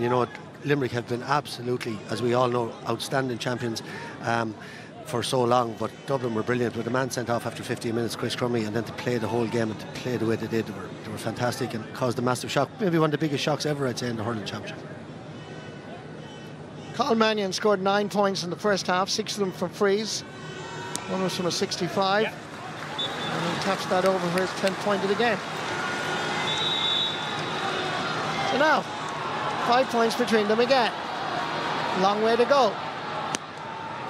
And as we saw in Croke Park, anything could happen. It's the survival of the fittest right now. Who will be in the All-Ireland semi-final? Will it be Galway or Tipperary? We expect to see a more passionate affair than what we did in the first half. Conor Whelan, Michael Breen with him, still getting the hurley in, still Conor Whelan. Giving it back outside, far as David Burke. David Burke dropping it in. With Tipperary coming away with it with Brian O'Mara. Holy Cross, Ballycahill. Conor Cooney, you can see the effect of that heavy rain earlier. Conor Cooney goes long over towards Malloy. Stumbling to get inside, but he's got inside. He's got inside the 30-metre line. What's he going to do? And he hits the back of the Tipperary net. Colin Malloy from a very difficult angle. He got inside the cover here. The Tipperary defender slipped. That gave him the run. And Malloy from Kilnadine and Leitrim hit the slither. An absolute rasper. That's Rhys Skelly. It's a brilliant finish. That's what I was saying before half-time. Kevin Cooney's chance. Hit it off the ground. That ground is slippy. Look at this for a finish. This guy has won nearly every ball that's come his way. What a catch by Andrew Ormond here now up the other end. Response from Tipperary is on its way.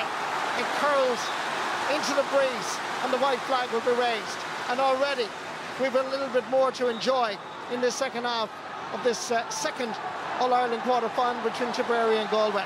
Yeah, and the game needed that. A brilliant injection there of pace from Malloy, then Ormond with a great response. That's his third from play. 3 points between the teams.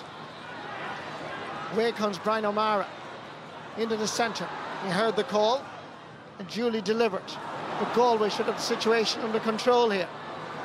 Torg Mannion comes out. Goalkeeper Derek Fahy was available. Instead he uses Cianan Fahy, who had the time to look around. Send it up towards the goal scorer, and the hero of the moment, Colin Malloy. Galway have the possession, and the reaction from Kevin Cooney said it all. Ball was wrong side of the post and wide. Yeah, they need to be nailing those again. Malloy, he's using his body. He's not the biggest man, but his movement is giving Galway all sorts of options up there. He's causing lots of trouble for the Galway or the tip full back line. Robert Doyle is marking him, and he's been very good, but he's under a bit of pressure with him. Pass inside is a good one. As Tipperary head towards goal, they lay it off. Advantage being given. The shot blocked, and there's going to be a free. Referee had his arm clearly outstretched, and that's going to be a free in for Tipperary. Yeah, it's Andrew Ormond again. You can just see it's just a little tangle of legs. There's nothing malicious in it. But Andrew Ormond and Jake Morris, 7 from play between them out there. Sam O'Farrell's got 1 as well. They have been hugely influential for Tipperary. Scored twice in the first half, Darragh McCarthy, both of them from frees. This to stretch Tipperary's lead. 19 points to 112 now. Yeah, and good response from Tip. 2 good points since. Obviously, Kevin Cooney should have knocked one over the far end, but a much better second half now. Took out Farrell's TJ Brennan. In for the second half.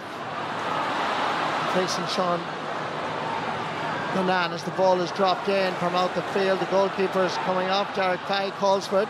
Good hands by the Ardvahan keeper. Sending it down the wing towards David Burke. Doing well to keep it in. Pulls it first time down towards Conor Whelan. Oh, lovely little pickup. Slipping and sliding again as they've been doing due to the heavy showers we had earlier. And that ball again has gone to the right and wide. And it's a time of the match, Michael, when Galway need to take advantage of Colin Malloy's goal, but it's Tipperary that's responding. Exactly, and the wides are going to kill them. They're soft wides with that wind behind you. David will be disappointed with that one. Keenan Fahy did well. Sending it down the wing. Nicely picked up by Cathal Mannion. Ball inside towards Darren Morrissey, who gone forward, putting the pressure on. Corner back, not too sure what he's doing up there, but Darren Morrissey is up there to his great credit. Dara Stakelum goes long. Dahi Burke showed a little bit too much perhaps there to Darragh McCarthy. Ray McManus better get out of the way. One of our best photographers in the country is right there with his umbrella, capturing the moment up close. It must have been fairly frightening to see Dahi Burke coming at full pelt. Yeah, he did very well there, Dahi Burke. Just got a nudge out over the line himself from Pádraig Mannion. Derek Fahy going to take this. There you can see there's a push on the back, clearly on Dahi Burke.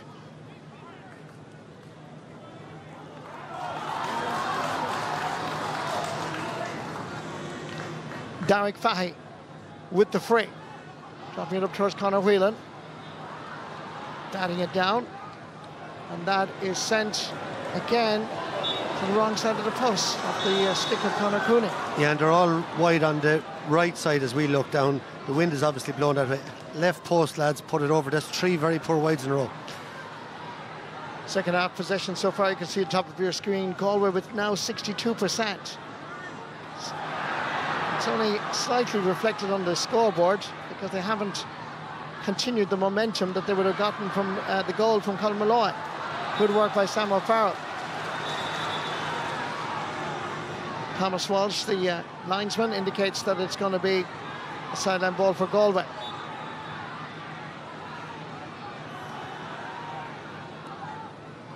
Derek Fahy makes himself available.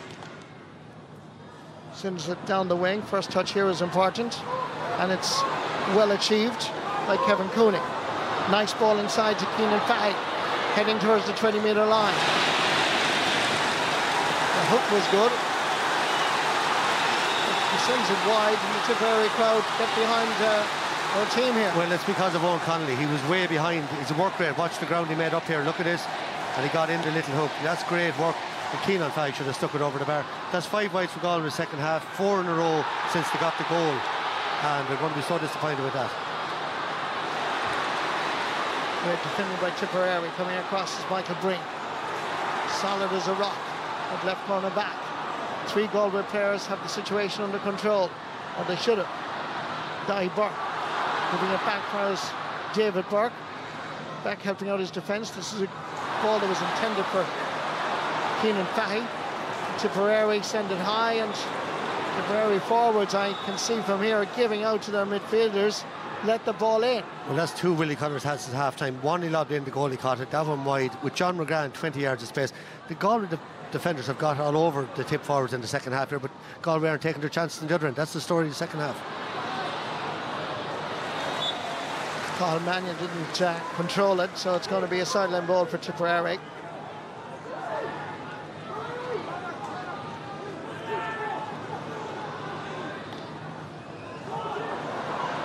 Intended recipient is Dara Stakelum, and that is just sneaking inside the post and over the bar. The hook just didn't quite come off. It was centimetres away, but a good score. Yeah, you're quick thinking again. Good line ball, good movement from Dara off the ball into space, and he just shortened up the grip and tipped it over the bar.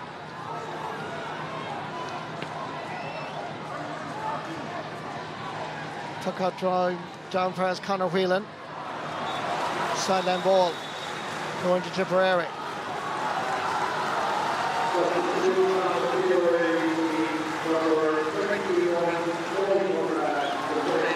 Tipperary are going to make a substitution. Huge response from the Tipperary people when they see Noel McGrath coming on. It looks like he's going to be replacing the brother John, who really played well, scoring 3 points in the first half and creating many more. I think by the nudge of the head there that John is disappointed. No, he didn't. I'd be disappointed if I was him. He didn't get any ball in the second half in there. I mentioned Willie Connors hitting a couple of balls wide from out the field or into the goalie. They should have been played into him, so he's not going to be happy. He was on fire when he was getting possession. He really was, with Jason Ford between them, scored 8 points in the first half, and indeed John McGrath created some of those scores for Jason Ford, so I am surprised he's taken off. Yeah, I think there's going to look for, just commented before that Galway defenders have got well on top. I see Jake Morris has gone inside now to try to use his pace because Dahi Burke in particular and Pádraig Mannion have been very, very influential. Noel McGrath will go out around the middle of the field half forward. Been 9 minutes since Galway got the goal. And they haven't continued on that momentum, with lots of shots going to the left and right of the posts. Gavin Lee has the confidence to go forward. Between the 45 and 65, Ronan Glennon has a pop. And again, the result is the same. Number of wides are now increasing to 11 for Galway. As I said a moment ago, Galway haven't scored since the goal 9.5 minutes ago. As that ball drops in, and that ball from Tipperary is also wide. Yeah, it's sucking the life out of the game again, as we often say doing the commentary here. Bad wise mistakes. Look at this, unforced errors. Like, Galway are going to be saying to themselves, they got a goal, brought them right back into this game, and for the last 10 minutes then we've looked at what we've looked at, which is wide after wide, mistake after mistake, and it's not that Tip have done anything really special to drive away from them. Tom Monaghan is on for Galway. Player that's going off is David Burke. And he will go in around the midfield area. Another player who I have to say has been playing well in the championship up to now. A little bit surprised he didn't start. Jason Ford, one sideline in the first half, one sideline in the second half. And that is just, can it be class? It's class. I was just going to say, Marty, the same word. That is brilliant. He hasn't felt the weight of the ball in the second half, again because it hasn't been played into him, but that's just brilliant. Puck out from Derek Fahey. Easily read, easily anticipated, and sent back by Andrew Ormond. It's a giveaway from Galway to their neighbours, Tipperary.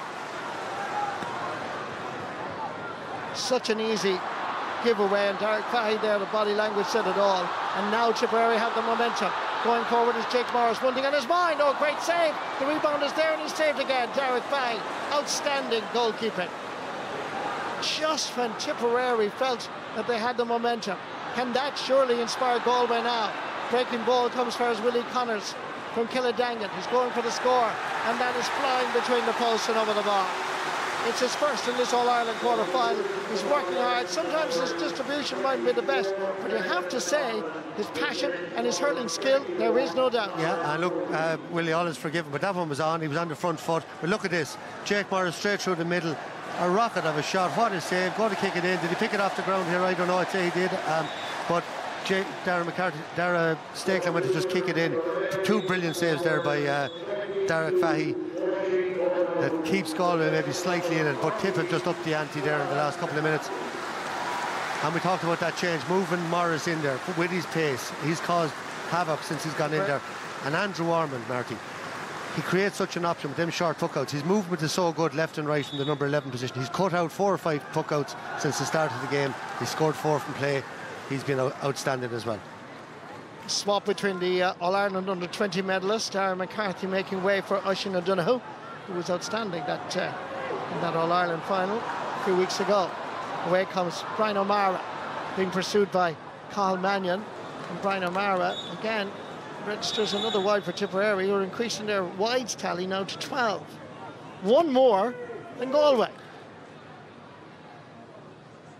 Galway won 12, Tipperary 23 points. And really, Galway haven't gained any advantage from Conor Malloy's goal, which usually lifts the spirits. Perhaps Tom Monaghan can do something here. He hits it well, and he hits it inside the post and over the bar. Good score. Yeah, that's what Tom Monaghan brings. He's always very accurate. Like yourself, Marty, I felt, a strange move, maybe leaving him off, but he tapped that over. Puck out comes straight into the middle of the field, and this is going to happen again for Tipperary. They do the simple things well. Dara Stakelum straight from the puck out from Rhys Shelley, and that's over the bar. And he's made a massive impact. He got to 2 points, could have got a goal as well. Here's Ormond again, putting the pressure on the puck out. Ball comes out for Keenan Fahey, stepping away from the challenge. Still Fahey, flicking it forward. 50-50 ball won on this occasion. That's the hard-working Declan McLaughlin, who's just been introduced. He always gives 100%, but ultimately, ball is wide again from a Galway perspective. Rhys Shelley goes short this time.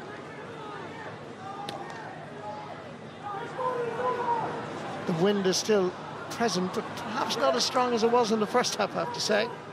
Dahi Burke to Pádraig Mannion. Needs the goalkeeper, who in turn gives it to TJ Brennan.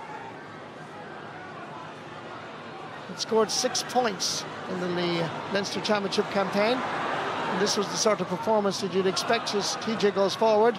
Conor Whelan working hard to retain the possession, back outside, giving it again to Tom Monaghan, and this one is dropping, just taking the paint off the crossbar almost. But that's 2 good scores by Tom Monaghan. Absolutely. He could have a third. He had a wide as well there a minute ago.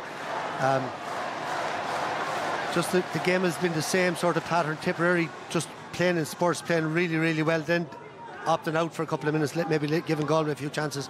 But the wides, I suppose, have killed both sides' momentum at different stages. Great work by Owen Connolly. Had that hook earlier, which got a warm, rapturous applause from the Tipperary supporters. Craig Morgan from Kilruan McDonough, North Tipperary, sending it long. Sideline ball, Galway. Good pressure by Darren Morrissey, literally sticking to marking Jason Ford, giving Ford no chance.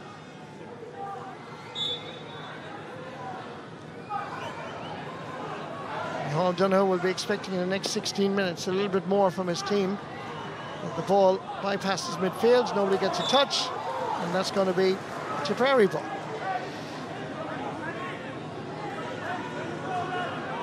Yeah, and we've seen Jason Ford scoring 2, but I don't think anybody in the game hits the line balls as far as this man, Ronan Maher, coming out from centre back to take this. All-Ireland minor medalist back in 2012. 29 years of age. Won 2 All-Stars back in 2016 and 19. Good hands, Andrew Ormond. And a dangerous enough ball. Good working. Oisin O'Donoghue. flicking it back outside towards Noel McGrath. And that is looking good. He still has the magic. Yeah, and Oisin O'Donoghue, who did really well. You know, another brilliant under-20 player this year. Great vision again for a young man. Picked out Noel McGrath over the bar. Simple stuff. Here comes an opportunity for Galway. They need another goal perhaps at this stage. Good defending by Tipperary. And they go long. Good hands. Jake Morris cutting inside and scoring a beauty. It's his 5th point of the game.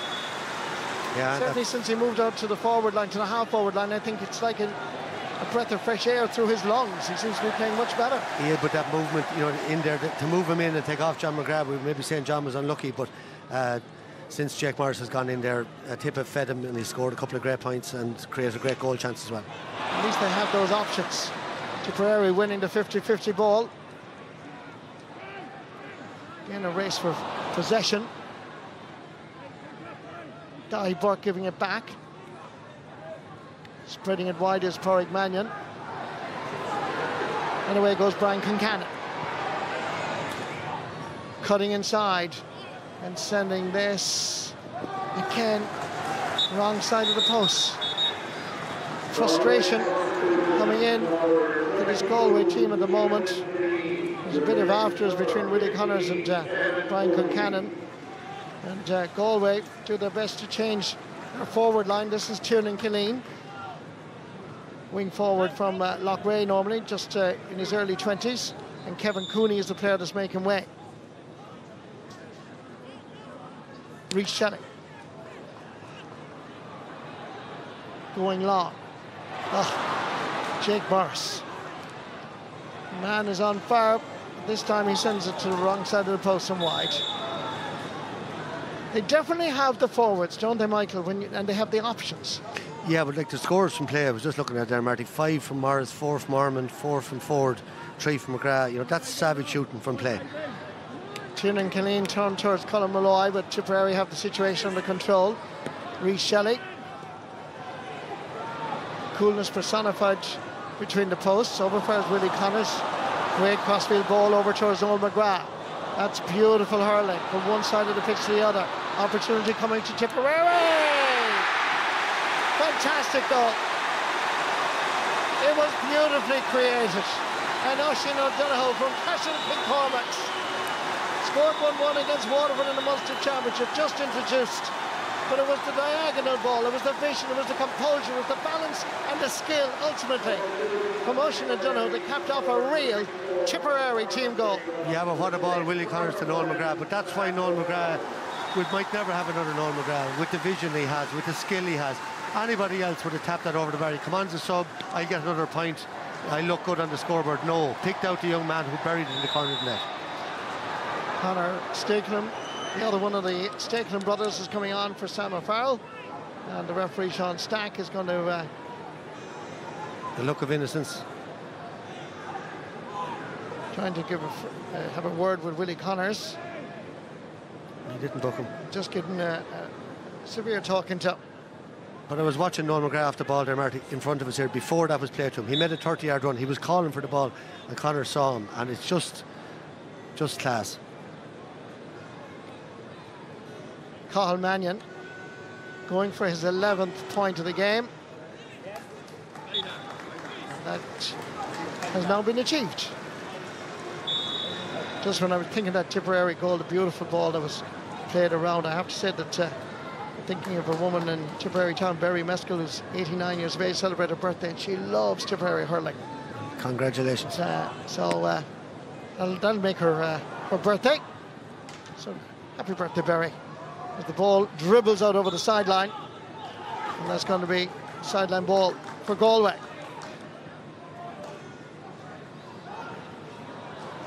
Well gathered by Brian Concannon. Gone inside, Coleman.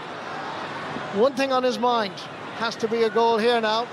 There's another opportunity in Tipperary there in their numbers to deal with the threat momentarily. Well won by Keenan Fahy. Got there ahead of Noel McGrath. Galway know they have to get goals here. There's a high challenge there. The referee's blown his whistle and given a free in for the foul on Cathal Mannion. Yeah, credit Cathal Mannion, you know, he's never stopped fighting, looking for the gap there. Obviously, he wasn't going to be let through there. It was Conor Steckton who pulled him back. He's going to get a card, I think, is he?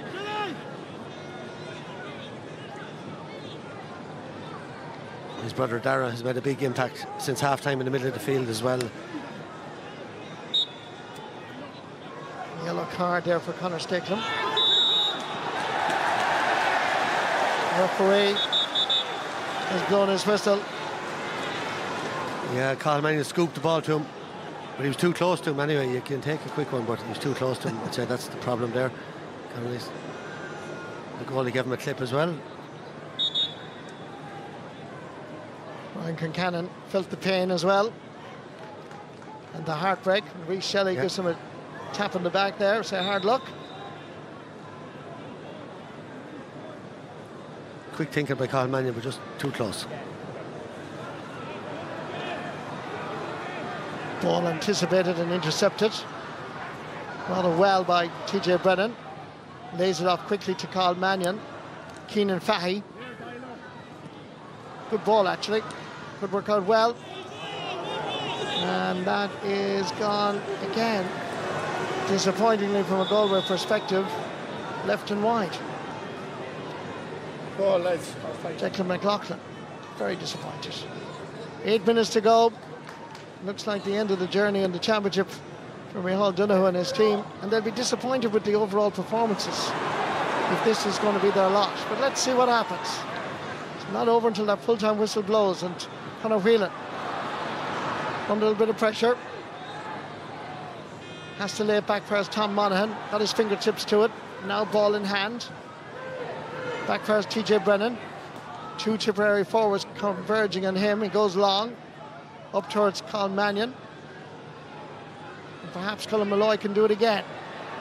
Not that way. That way is blocked. Back out first Cathal Mannion. Advantage being given to Galway. And since nothing was happening, there's going to be a free in for Galway. Yeah, they'll probably have a blast at it this time. You know, they're working away, but they don't really, like Tip are just going to keep doing that. I'm surprised the ref hasn't given the card just for persistent fouling. It's cynical. But Colin he's going to have a go at this one. Scored 11 points.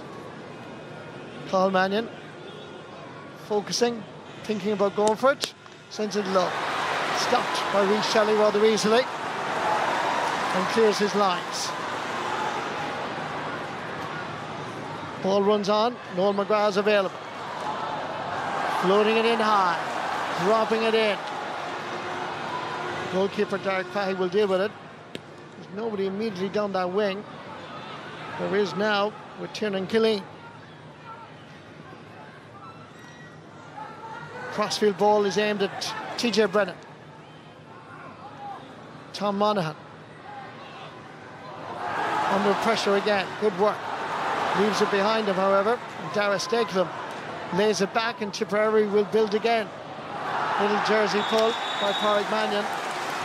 Spotted by the referee. How did he get away with it? It's just a little pull back there on Jason Ford, which was seen by all. Yeah, well spotted. Galway playing around with the ball out the field. You know, I think maybe the lack of a target man inside at the edge of the square. It's, you know, someone they don't have. We saw Dublin earlier on, Ronan Hayes. Then they had John Heatherton. You know, big men that you can change your game and you can go long. But they just didn't have that. Jason Ford going to take this. Had an outstanding opening half. Quieter in the second period. But despite the lack of action on the ball, he still hasn't lost his free-taking touch. And that's increasing Tipperary's lead again. 30 points to 18, or 127 to 115. Seamus Kennedy is coming on. And the player that's going off is Willie Connors.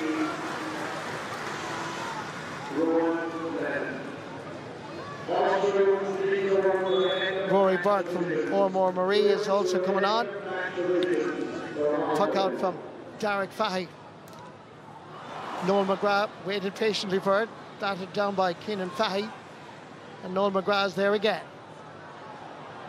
Seeing a little bit of space, thought about driving it in, gives it to Andrew Ormond.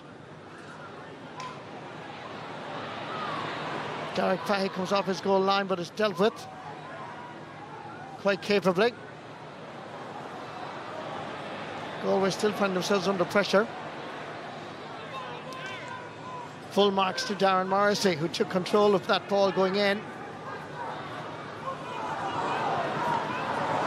Pulled on first time, Noel McGrath again has the vision.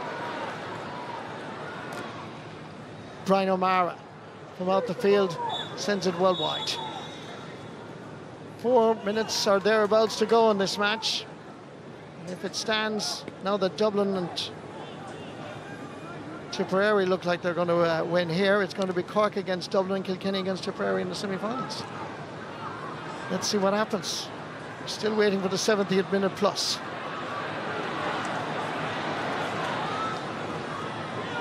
Andrew Ormond still battling hard inside there. Conor Stakelum is in there. Conor Whelan. Remember, Conor Whelan is in his own half-back line. We saw him do this against Kilkenny in the Leinster final. You feel that he's needed up where the ball is now going. Colin Malloy scored Galway's goal. They didn't really capitalise on it.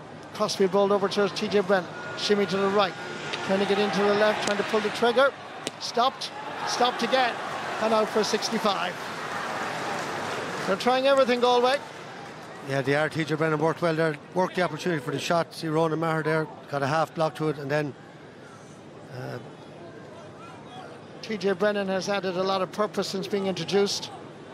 Good block here. Declan McLaughlin was at the end of it. It was deflected out for a 65. Robert Doyle, very brave there actually. Dropped his head down in front of it.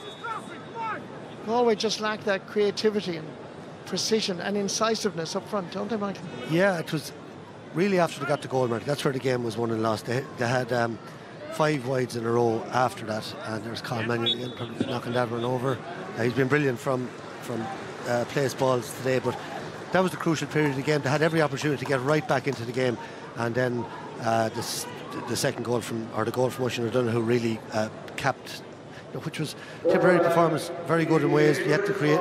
They threw up a good few chances to Galway, but they were very, very comfortable. 3 minutes of additional time will be announced shortly. Great catch by Dahi Burke. Great credit Galway, by no means giving up, but they need lots of goals at this stage. TJ Brennan trying to open up that Tipperary defence with a ball that is just about kept in by Colin Malloy. Did well into the centre. Now is the time to pull the trigger. Ball is wide. Declan McLaughlin at the end of the move. Yeah, was the Ronan Maher coming across there? Just watch it here again. Nice ball in. And 65, was it? Cramp, unfortunately for Tipperary, so the medical team will have to deal with him. It's Declan McLaughlin effort here at the end of a good Galway move. Just great defending by Tipperary and Ronan Maher in particular. I thought he got a deflection out for 65, but there's nobody questioning it too much down there. Robert Doyle from Clonouty Rossmore won a Jean Ryan actually with Thurles CBS in 2019 and has come through the ranks. We have a security breach now. Even Rhys Shelley can enjoy the moment, if you want to call it that.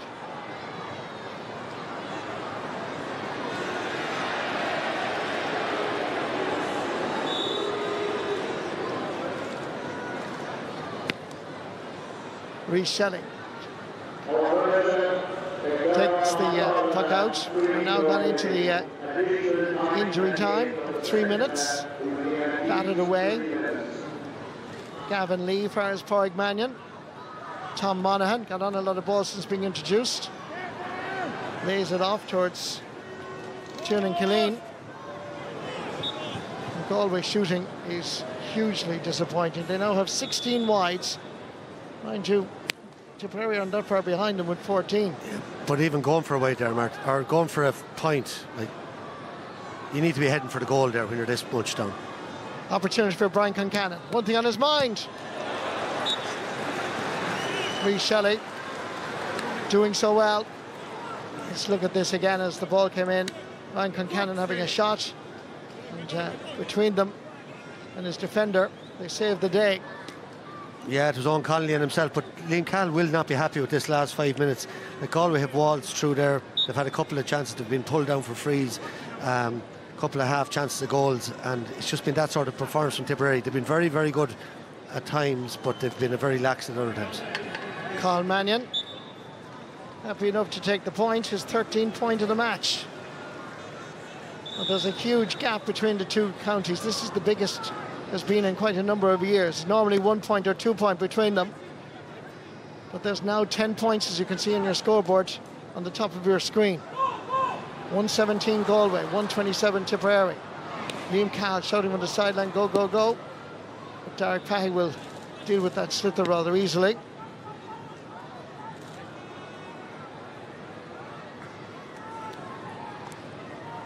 Cutting it into the middle, but it's a terrible ball.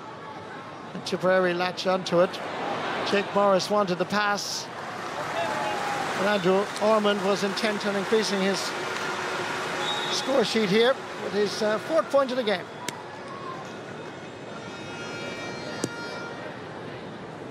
And I think you're right, Michael. Tipperary will be 5th point of the game. Tipperary will be disappointed with the last 10 minutes or so, because I know they're strolling, but you'd expect a little bit more intensity from them, wouldn't you? Yeah, well, you just be anxious to finish it out strong, you know, to be, they did the hard work, they were well ahead. But you don't want to be giving away those. It's coming towards the conclusion now, but you mentioned Andrew Ormond there himself and Jake Morris, 5 each from play from the half-forward line. In the second half, they were the key men. And as I say, Galway just not taking their chances, but they had loads of possession. And that's going to be the, I suppose, what Liam Cahill. Here's TJ Brennan again. Here's TJ Brennan laying it off. Has to go for the goal, Declan McLaughlin. Rhys Shelley gets a touch to it, but the ball is in the back of the net. And Declan McLaughlin will take the credit for the cracking shot that beat Rhys Shelley. Tipperary goalkeeper will be disappointed, but it was a rasper. And just crawled out over the sideline, or over the goal line. And it puts a bit of respectability on the scoreboard, but that's about it as we hit the 73rd minute. Yeah, and it makes our point for us, Marty, just when we were talking about it. This has been, for the Tipperary in the last 10 minutes, very, very lax. It's been an easy passage overall for Tipperary. They set out their stall in the early stages, and it's Liam Cahill that will bring Tipperary to Croke Park for an All-Ireland hurling semi-final. And that's going to be against Kilkenny, while Cork will take on Dublin in the other semi-final. Yeah, I think before, to be fair to say, this morning, maybe nobody saw that coming, obviously with Dublin's win. But I don't think Cork, they've been forewarned now. You know, a brilliant performance by Dublin, bringing plenty of good options off the bench. Great teamwork, great passion and pride. And obviously Kilkenny now and Tip, what a rivalry that's been. And Kilkenny have, to me, been quietly very impressive throughout the championship so far. So 2 Leinster teams and 2 Munster teams in the All-Ireland semi-finals. So at the Gaelic grounds on this Saturday evening, it's Tipperary qualified for the All-Ireland semi-final. Full-time score, Galway 2 goals, 17 points. Tipperary 1 goal and 28. Thank you, Marty. Thank you, Michael. And here is confirmation of that semi-final lineup. Cork against Dublin, which will take place on the Saturday evening with a 5 o'clock throw-in. And then it's Kilkenny against Tipperary at 4 o'clock on the Sunday. Donal O'Cusack. It was all a little bit flat, wasn't it? Geez, I don't often say this, no, Joanne, but thanks be to God, that's over. We even had the Rhys Shelley in goals for Tipperary had the luxury of trying to catch a ball. They'd normally try and stop it. Look, Tip were good, right? Tip can only beat what's in front of them. 128 is good scoring. From a Galway point of view, I know their execution, they had chances, but just in general, they were surprisingly poor. Micheál Donoghue is a good manager, a very good manager. He's got an excellent record.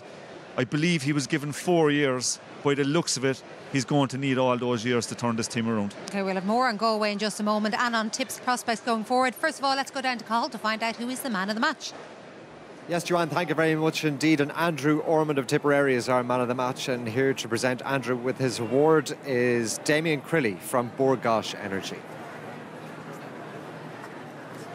Andrew, congratulations. You are the Borgosh Energy Player of the Match. Great performance. You must be delighted to be in the All-Ireland semi-final. Yeah, absolutely delighted. You know, it's been a little while since Tipperary have played up in Croke Park, I think 2019, which is pretty amazing for all of us. When we were growing up, we were going up there every year. But no, I'm really looking forward to that now. You know, so a great win and something to really look forward to in 2 weeks' time. Was that a pleasing performance, particularly in the second half? Yeah, no, I think Galway came out, they got their goal. I think we responded really well though. You know, we knew it was going to be tight. Tip and Galway games over the years, they're always tight. But look, I think this year the character in the squad is just unbelievable. You know, how we responded to that goal. I think we clipped a couple of points and then we got our own goal, super goal. So, you know, we're just delighted with the way it went. In terms of yourself, 5 points from play today. It's been a great summer for you so far. Yeah, look, I suppose I'm there to do a job. You know, you're playing in the forwards for Tipperary, you have to be able to take your scores, and look, another day it could be somebody else getting the scores, but look, just delighted to be able to be playing with Tipperary. You know, it's an honour. Another huge support for you here today for Tipperary. Do you feel like there's a momentum building around the team now? Yeah, absolutely, and I think the under-20 win really helped there as well. But I said the last day as well, you know, the Tipperary supporters, when they like what they see and they see a team working hard, they're the best supporters in the world, and you know, fair play to everyone for coming today again. All right, Andrew, congratulations. You are the Borgosh Energy Man of the Match. Well done. Thanks very much. Thank you. Thanks. And he was the player Joe Canning highlighted before this match started, and the impact he's made since he came in, and particularly his movement. Yeah, definitely. Unfortunately, for a Galway point of view, he was brilliant again today. He got 5 points from play. His movement, he was winning puck outs, especially like even after the Galway goal, he caught the puck out and over the bar, but it was just his work rate. He was very industrious. He was around the pitch. He dragged Gavin Lee all over the place. He was switching, and his work rate was really good as well. But like, there's a kind of a Galway mistake, and that was littered throughout the day, unfortunately, for Galway. Just a few handling errors, a few stick passes went astray, and they couldn't get any momentum. But here, this was after the goal, I think it was, and like a catch, and unbelievable score, in fairness. When you need your big players to step up, he was really good. Like, they scored 122 from play out of 128.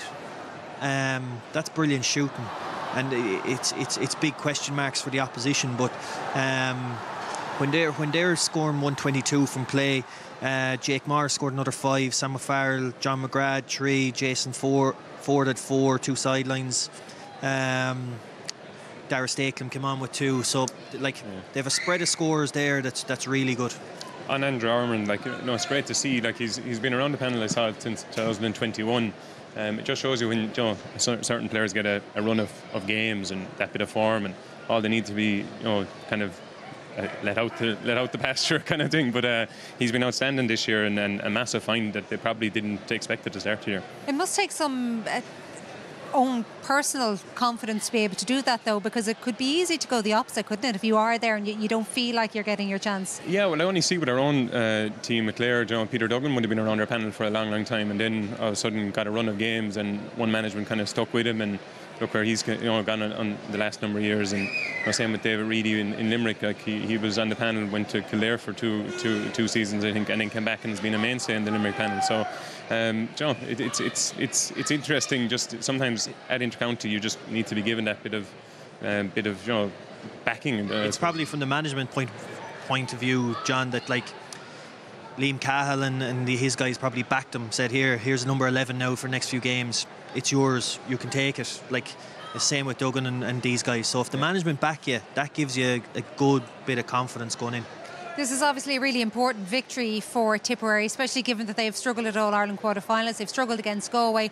But, and I'm sorry to have to ask this, Joe, given the Galway performance, how much does that actually really tell us about what's within Tip? To me, it's hard to know. It's hard to know. That Galway performance was disappointing. There's no other way of saying it. It was... the players will feel disappointed, the management. That's not probably a true reflection. Maybe it is on some of the performances this year. It's been up and down. Tip were so commanding. Like, they're settled, they're confident. Straight away, you can hear the tip, tip, tip going. It's... Don Logue is a big fan of that. I can tell he loves it. But yeah, they'll have plenty of confidence going into the semi-final, and teams will fear them. Would you think Cork would be fearing a team they hammered down in Porky a few weeks ago? I think, like we said before the game, I think the Tips form is very good. Look at the whole season now. Add in a big beating to Galway in the quarter-final. Ormond had mentioned the under-20 win. All of that feeds into the whole mood. I think Tipper in a good place going into the All-Ireland semi-final. It does make for a massive game between themselves and Kilkenny. So I'd say Liam Cahill, after a couple of tough years, can go home fairly satisfied, knowing that he's got the shoulders in good shape. Speaking of late, let's hear from him now. He's with Call. Liam, congratulations. Great win for your team. You must be really pleased. Yeah, thanks, Carl. We're delighted now to be in the last four of the All-Ireland series. Like, always a kind of a pressure game. These games, you know, historically Tip and Galway are always really difficult for us anyway in Tipperary. So just delighted to get the job done today. Were you happy with your team's performance overall? No. Look, you know, credit to Galway. To be fair to them, they brought like everything that we knew they would early on. Could have cut us open for maybe 2 or 3 goal opportunities there in the first half. We were very fortunate to be on the better end of that. But you know, we have a lot of aspects to go after our play. Like our intensity petered out a lot near the end as well, which would be a concern. But all in all, look at it's about qualifying, getting the job done, and we have plenty to work on for 2 weeks' time. It felt like the game could go one of two ways, maybe when Galway got that goal early in the second half, but your team responded really well. Were you pleased with that? Yeah, I'm absolutely delighted with that, because it's a trend of this squad of players all year. You know, we've come out of some, you know, ferocious battles already. Ennis for being an example, again, the All-Ireland champions. So when our backs were to the wall, and again today when the goal came, it brought it back to 2 points, and I think we tacked on 2 or 3 ourselves then to increase that gap. So that's always encouraging when you see that from the lads. The work rate from your team, the crowd really responded to some of the defensive turnovers your team won. Yeah, look, that's what the Tipperary public come to see. They have no issue with results once we're doing that in the jersey every day. We go out and fighting for everything that's on offer. I've been quoted on saying that many times, and we have to continue doing that. But as I said, we need to execute a lot of aspects of our play today that we wouldn't be happy with. And you know, I think we created a lot of scoring chances as well that we butchered at certain stages. So plenty to go on, but still in the hunt, which is really exciting. 4 teams left. You're one of them. You got Kilkenny now in a semi-final. That's a huge game to look forward to. Yeah, it's a huge game to increase the banter around the Ballingarry, Tullaroan, Urlingford borders, and Gurtnahoe, Glengool, all around that area again to renew the rivalry of old. So massive game for both teams, and Croke Park beckons. And look, we're just happy to be back up the N7 after being absent for a number of years, and it's exciting times again in Tipperary, thank God. Well done today, Liam. Best of luck. Thank you very much. Thanks. Yeah, well done to Liam Cahill, to all of Tipperary. Andrew Ormond may have got man of the match. This man was definitely in contention too. Jason Ford. Jason, congratulations, being in an All-Ireland semi-final. It's just so huge, isn't it, for Tip? Oh, it's massive. You know, it's since 2019, since we were last there. Like, you know, seems like a long time ago now. At the time, we didn't think it would take us as long to get back there, so we're just absolutely delighted to get over the line. I'm just laughing at the fact that we have obviously Jason Ford here standing beside John Conlon as well. Have you had quite a few battles with this man down there the years? Absolutely, yeah. Fantastic player, and I think we marked each other a couple of times, all right, but never got the better of him. What's kind of the difference, let's say, this year compared to the last couple of years? Like, is it confidence? Is it young lads coming in like Dara and Sam O'Farrell, these guys adding a little bit, or can you put your finger? It's probably a range of things, Joe. Yeah. You know, 23 was obviously Liam's first year. I think any management team in their first year, bar it's an exception really. It's kind of a bedding in kind of period. Probably got a few things then wrong last year, and I'd say, you know, Liam has kind of been open enough about admitting that we probably weren't as fit as what we are this year. And then, as you say, that youth coming in like Dara, Sam, Oshin, like just the way that they approach everything, like they have no baggage. They're coming off the back of winning under 20. They just love hurling and love training, and we're all feeding off that kind of energy, you know. Yeah, Jason, you're an example of what's I love watching about Tipperary. Magic wrists, right? Okay, and there's some fantastic scores there today. In terms of the sidelines, the decision around going for them or not, is there anything that it informs that on your side? Yeah, I suppose like most teams are kind of gone away from it now, aren't they? Like, it's kind of, you're seen as you're kind of giving up possession with maybe not working it short or whatever. Now like it's funny, before the Waterford game, like we were working on it in training that, you know, if we got a sideline, like how we were going to approach it or whatever, and then just John fired me the ball and then and two of them went over, so the lads just kind of, look, have at it if you fancy it. You got the white boots on, you have to score them. Exactly.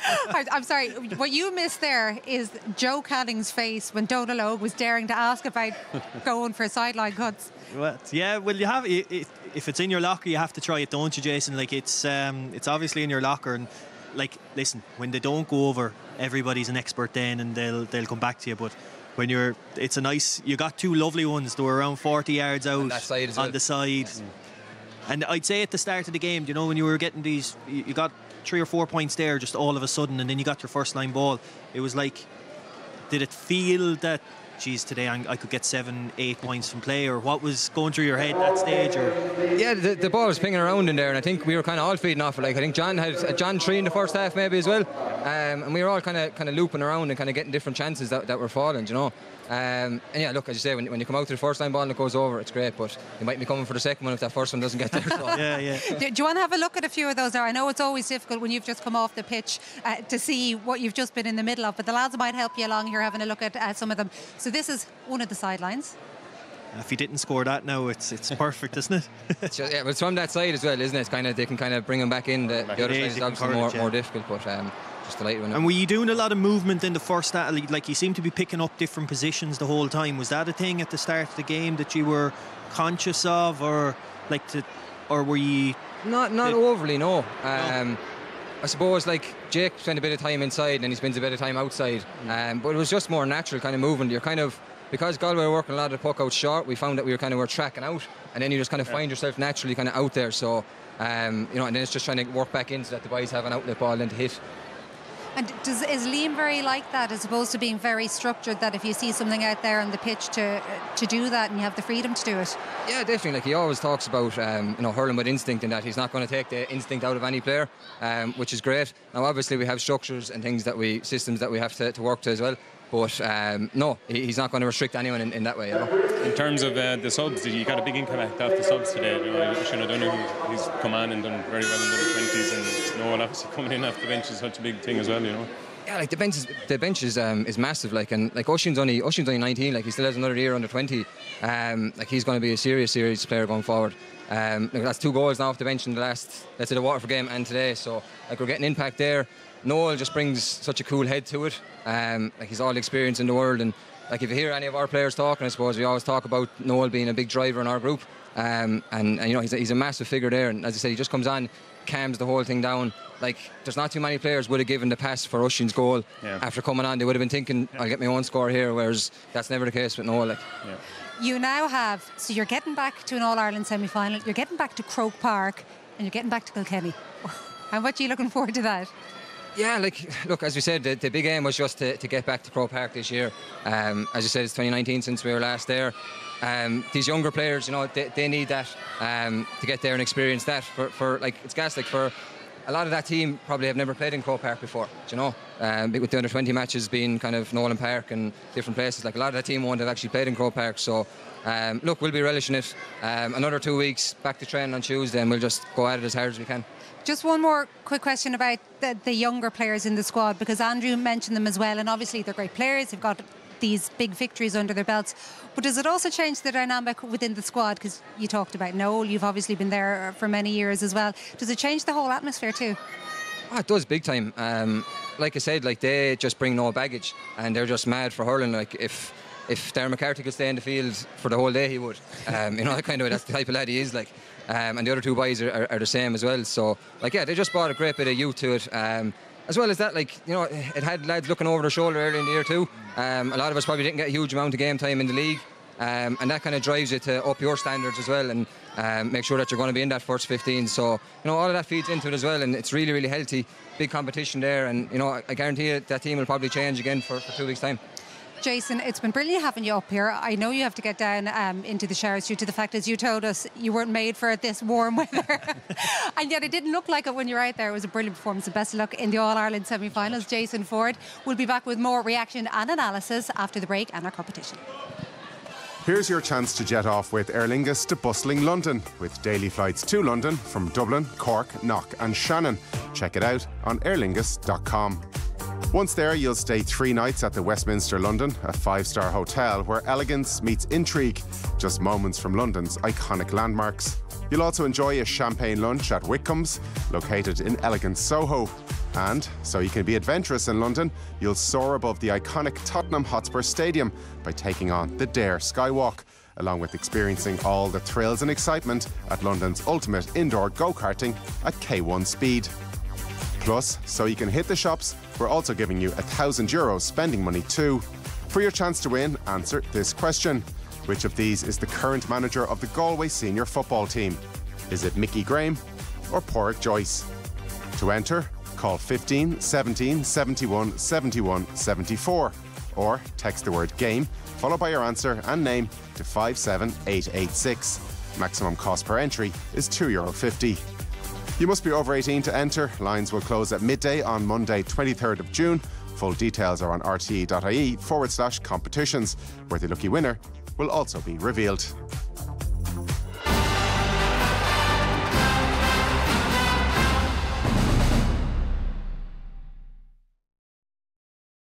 Ayr, proud sponsors of the GAA Hurling All-Ireland Senior Championship.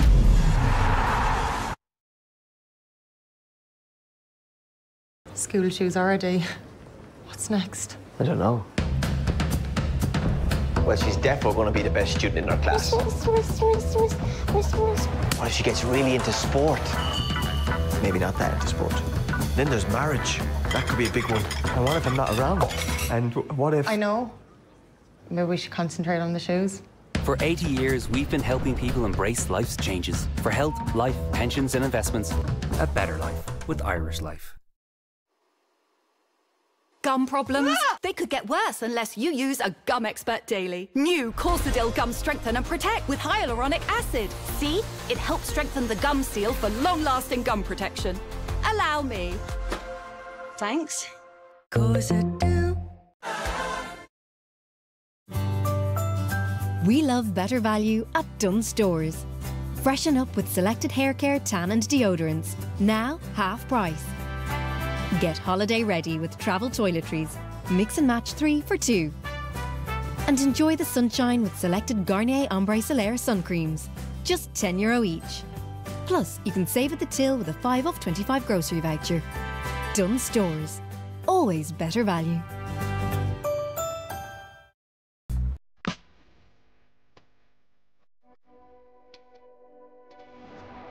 Welcome to a world where everything just flows. The new fully electric Kia EV6 with ultra-fast charging. The Kia electric range, available with 0% APR finance. Kia. Movement. Introducing the new fragrances of Comfort Scent Booster Elixir, with up to 10 times more freshness that goes on. And on. And on. And on. Wow! First pour your favourite comfort conditioner, then add your Scent Booster Elixir. With its bead-infused formula and scent lock technology to get that fully fresh feeling all day long. The all-new Comfort Scent Booster Elixir. Now that's next level fresh. Earn as you go with our PTSB Explore Current account.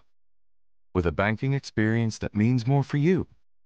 You can earn up to €5 a month as you pay with your card, up to 5% cashback when you pay bills with our partners, and 2% cashback on monthly PTSB mortgage repayments until 2030 when you pay from an Explore Current account.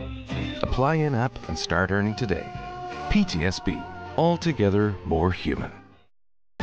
Renew your garden with fantastic offers from Yisk. Right now you can save 20 to 60% on selected garden furniture. For example, get this lounge chair for only €200, save nearly 60%. Or this chair for only €90, save 60%. Yisk, Scandinavian sleeping and living.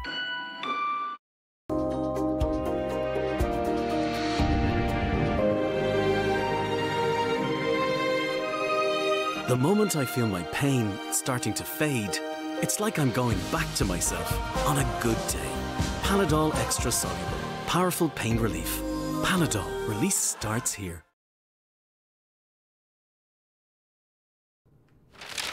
It's all heating up now. Oh, it is, yeah.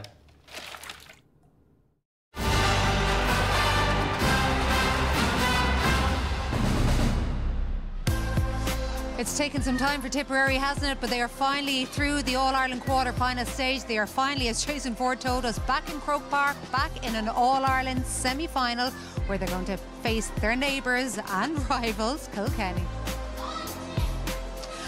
Final score from the Gaelic rounds, Tipperary 128 to Galway's 217. In many ways, the spread of scores there tells an awful lot of the story. But Donal Óg, actually, I wonder if you even just look at the Oisin O'Donoghue goal in itself, does that tell a lot of the story of that match as well? Yeah, I think there was lots of examples, Joanne, that Galway will be really disappointed. Actually, here was one of those examples. One of the good things from Galway at times today was how they worked the short puck-outs. They made a lot of errors, but they did some good short puck-outs. There's a good score from Tom Monaghan. But straight after it, you can see the lack of organisation. It's almost like everybody else is looking to somebody else to do the job. And it's one thing that'll kill you. They say speed kills when it comes to setting up your defence properly, but space and speed will kill you. And the goal from a tip point of view is an example of that. Look again, massive space. Galway players don't even seem to be coming back with urgency. Oisin O'Donoghue, loads of space again. Not to take away from that class that we know that Tipperary have. 1 point to note for forwards in terms of the finish here. Puts Derek Fahy the wrong way and also hits the ball into the ground when you're not in that strong standing position where you can overpower the shot across the goalkeeper. I love how he had the little look up before he struck it as well there, looking around him too. Oisin O'Donoghue, not just Noel McGrath who supplied the pass. You, John, were asking Jason there about the forwards who came on and added to the scoreboard, because we were talking how quickly the starting forwards got on the score sheet, and yet they have so much more coming off the bench, it seems. Yeah, look, they did such versatility, and they all came on and made an impact. Especially Oisin O'Donoghue, we just saw his goal there, but it was a super goal, and then you had Noel come off the bench and see that beautiful pass, like kind of the intelligent hurler that he is. He kind of stayed that few yards. He let Keenan Fahy run off up the field, and we saw it here. He was on his own, and just to see that pass, it was just super to see. And then I suppose another thing then, a special mention to, I suppose, Seamus Kennedy. He came back from a serious injury from last year in ACL, and it's great to see him back in the field and going back to Croke Park. As I didn't realise, as Jason said, they haven't been there since 2019, which is a long time. Just to go back to what you were saying about Noel McGrath, because obviously you and he have been soldiering for many years. You used to play in full forward, and you were just telling us about everybody loves to watch Noel McGrath. They love to watch his intelligence, but the little bits and pieces that he does when he's on the field. Yeah, but look, he's just so intelligent, and he just knows the game so well that when I play within the forwards of my club, I'm often trying to kind of play the game like he does. He just goes into space to play, or he'll even just stand on the sideline just to take you out of the play so that it opens up the pocket of space for another player. So he's so unselfish with his game and his setup. So he's one of those special hurlers. We're going to concentrate on Galway now for a little while, but before we do, let's hear from their manager. Here's Micheál Donoghue. The defeat at the end, a fair reflection on what we witnessed there over the 70 minutes, do you think? Look, I think it's hard from where we are now. I thought in the first half, general play, it wasn't too bad. I thought we created a good few goal chances, and to say in the game against the top team, you probably have to take a few of those. I thought at the start, second half, rallied well, got the goal, but then Tip showed the quality, getting I think 2 scores out after that, and maybe we had a couple of wides after it. So we'll rule a lot of our turnovers, and against a team with the quality of Tip, they're going to punish you. But look, for us, it's very much a building project. You know what I mean? A lot of learnings from today, as cruel as it is. But look, we just regroup and go again. Did you feel you were in a good position at half time, because there was a significant breeze out there? You're only 5 back at the break. Yeah, it was a big enough breeze, but look, breeze never going to do anything for you. But look, obviously we knew, I think it was 4 or 5 at half time, we knew we had to start well and not let the gap develop. And I said when we got the goal and then the few wides, after it killed us, but look, they showed their quality that they have, that they responded well after the goal. Was that shooting inefficiency the problem in the second half? Because you had plenty of possession, but after the goal you didn't really kick on. No, we didn't, and we needed to do that, absolutely. And look, yes, we shot a lot of wides, but equally so did they. But as I said, you know, in a game of this magnitude, you need to be hitting the scores if you want to progress, and unfortunately today we didn't. I know it's difficult now immediately after the game, but in an overall sense, how do you reflect on the year initially? Look, I suppose you're going to look at where they were last year and where we were this year. So look, we, as raw as it is today, you know, I still feel we made a step forward. But you know, when you play against the top teams, you've got to be. We probably have to be more consistent in what we're doing. So look, there's a lot to work on, and we just have to go back to the drawing board and get at it. Micheál, thanks very much. Thanks, Colin. Joe, when Micheál started speaking there, Donal Logue turned to you and he said that is one tough job he has ahead of him. Yeah, but I think he kind of knows that it's a rebuilding kind of a job. It's difficult, you know. There's nobody more going to be hurting than all the players and the management. They know that they didn't perform when it counted against Kilkenny on days and today. A lot of handling errors. Like when you're 8 out of 30 shots from play, like only 27% conversion rate, you can't be winning games like this. And 22 in the second half. Yeah. 22% conversion. So stuff like that is in your control at a lot of times, right? Yes, there's pressure, but a lot of the times there wasn't enough of pressure to say, here, we're shooting so many wides. So it's unfortunate, but you have to go back to the drawing board. It's going to be a long summer and autumn and winter for a lot of guys, and a lot of looking in the mirror, and hopefully come back better next year. I'm sure Tip had an awful lot to do with it, but Galway got those 2 goals, particularly the first one early on enough in the second half in order for them to build on it. But did it ever look like they would? I thought when the goal went in, you know, they got back, and here it is. It's a simple ball down into the corners where that's where they should be playing it, especially to the likes of Colin Malloy, because he's not the tallest man in the world, but brilliant finish. And I was actually shouting from here to pass it to Kevin Cooney, but in fairness to him, and you can see him, he got a yard or two. Now he had to work for it. It wasn't the best ball for him either. He had to work for it and took on his man and hit it low again, bounced it across, in fairness to him. So I thought they would, but then straight away Andrew Orman got the puck out, got a point, and this laid on. Like, this is just a consolation goal. Like as Donal Logue said, like Rhys Shelley tried to catch the ball. I don't think he would have done that if it was in the melting pot earlier in the game, but again he bounced it a bit of spin from Decky McLaughlin. It's just disappointing. And they just seem to lack confidence, you know. And Henry said that when we were on air a few weeks ago for the first Kilkenny game. Henry said that they just lacked a bit of confidence, and it's hard to get that. You need to get a big result and a win, and we haven't got that over the last few weeks. Okay, so a lot of work for Micheál Donoghue and for Galway to do. We're going to have a look ahead to the All-Ireland semi-finals now in a moment. But first of all, let's have a look back on what happened in Croke Park. Dublin beating Limerick by 2 points. They were down to 15 to 14 men when Chris Crummy was sent off in the 15th minute. They were still ahead at the break, and 2 second-half goals proved crucial. Here are the two managers. The mental toughness, the resilience, the things we talk about an awful lot, but like when Limerick hit you back in the second half, even after the way they responded after the goals, your guys were able to respond with key points at vital times. Yeah, and all I'd say, it's in those lads inside. I've no doubt everybody here or watching that on telly was thinking get to 50, 60 minutes and that this thing would level out, and you'd see Limerick that they would clip on their 5, 6, 7 points, whatever it was. I've no doubt that was the expectation, but what's inside in that dressing room is really, really special, and there's lads there that this whole thing means a hell of a lot to them, and we did not falter. What does this do for your team, for that group? Listen, it's a huge win. Once we were out of Leinster, it's a new competition. It's 4 games, we've 2 down and there's 2 to go, so we'll enjoy this, but we have to look we don't know who we're playing yet, so we'll be focused on that for a fortnight's time.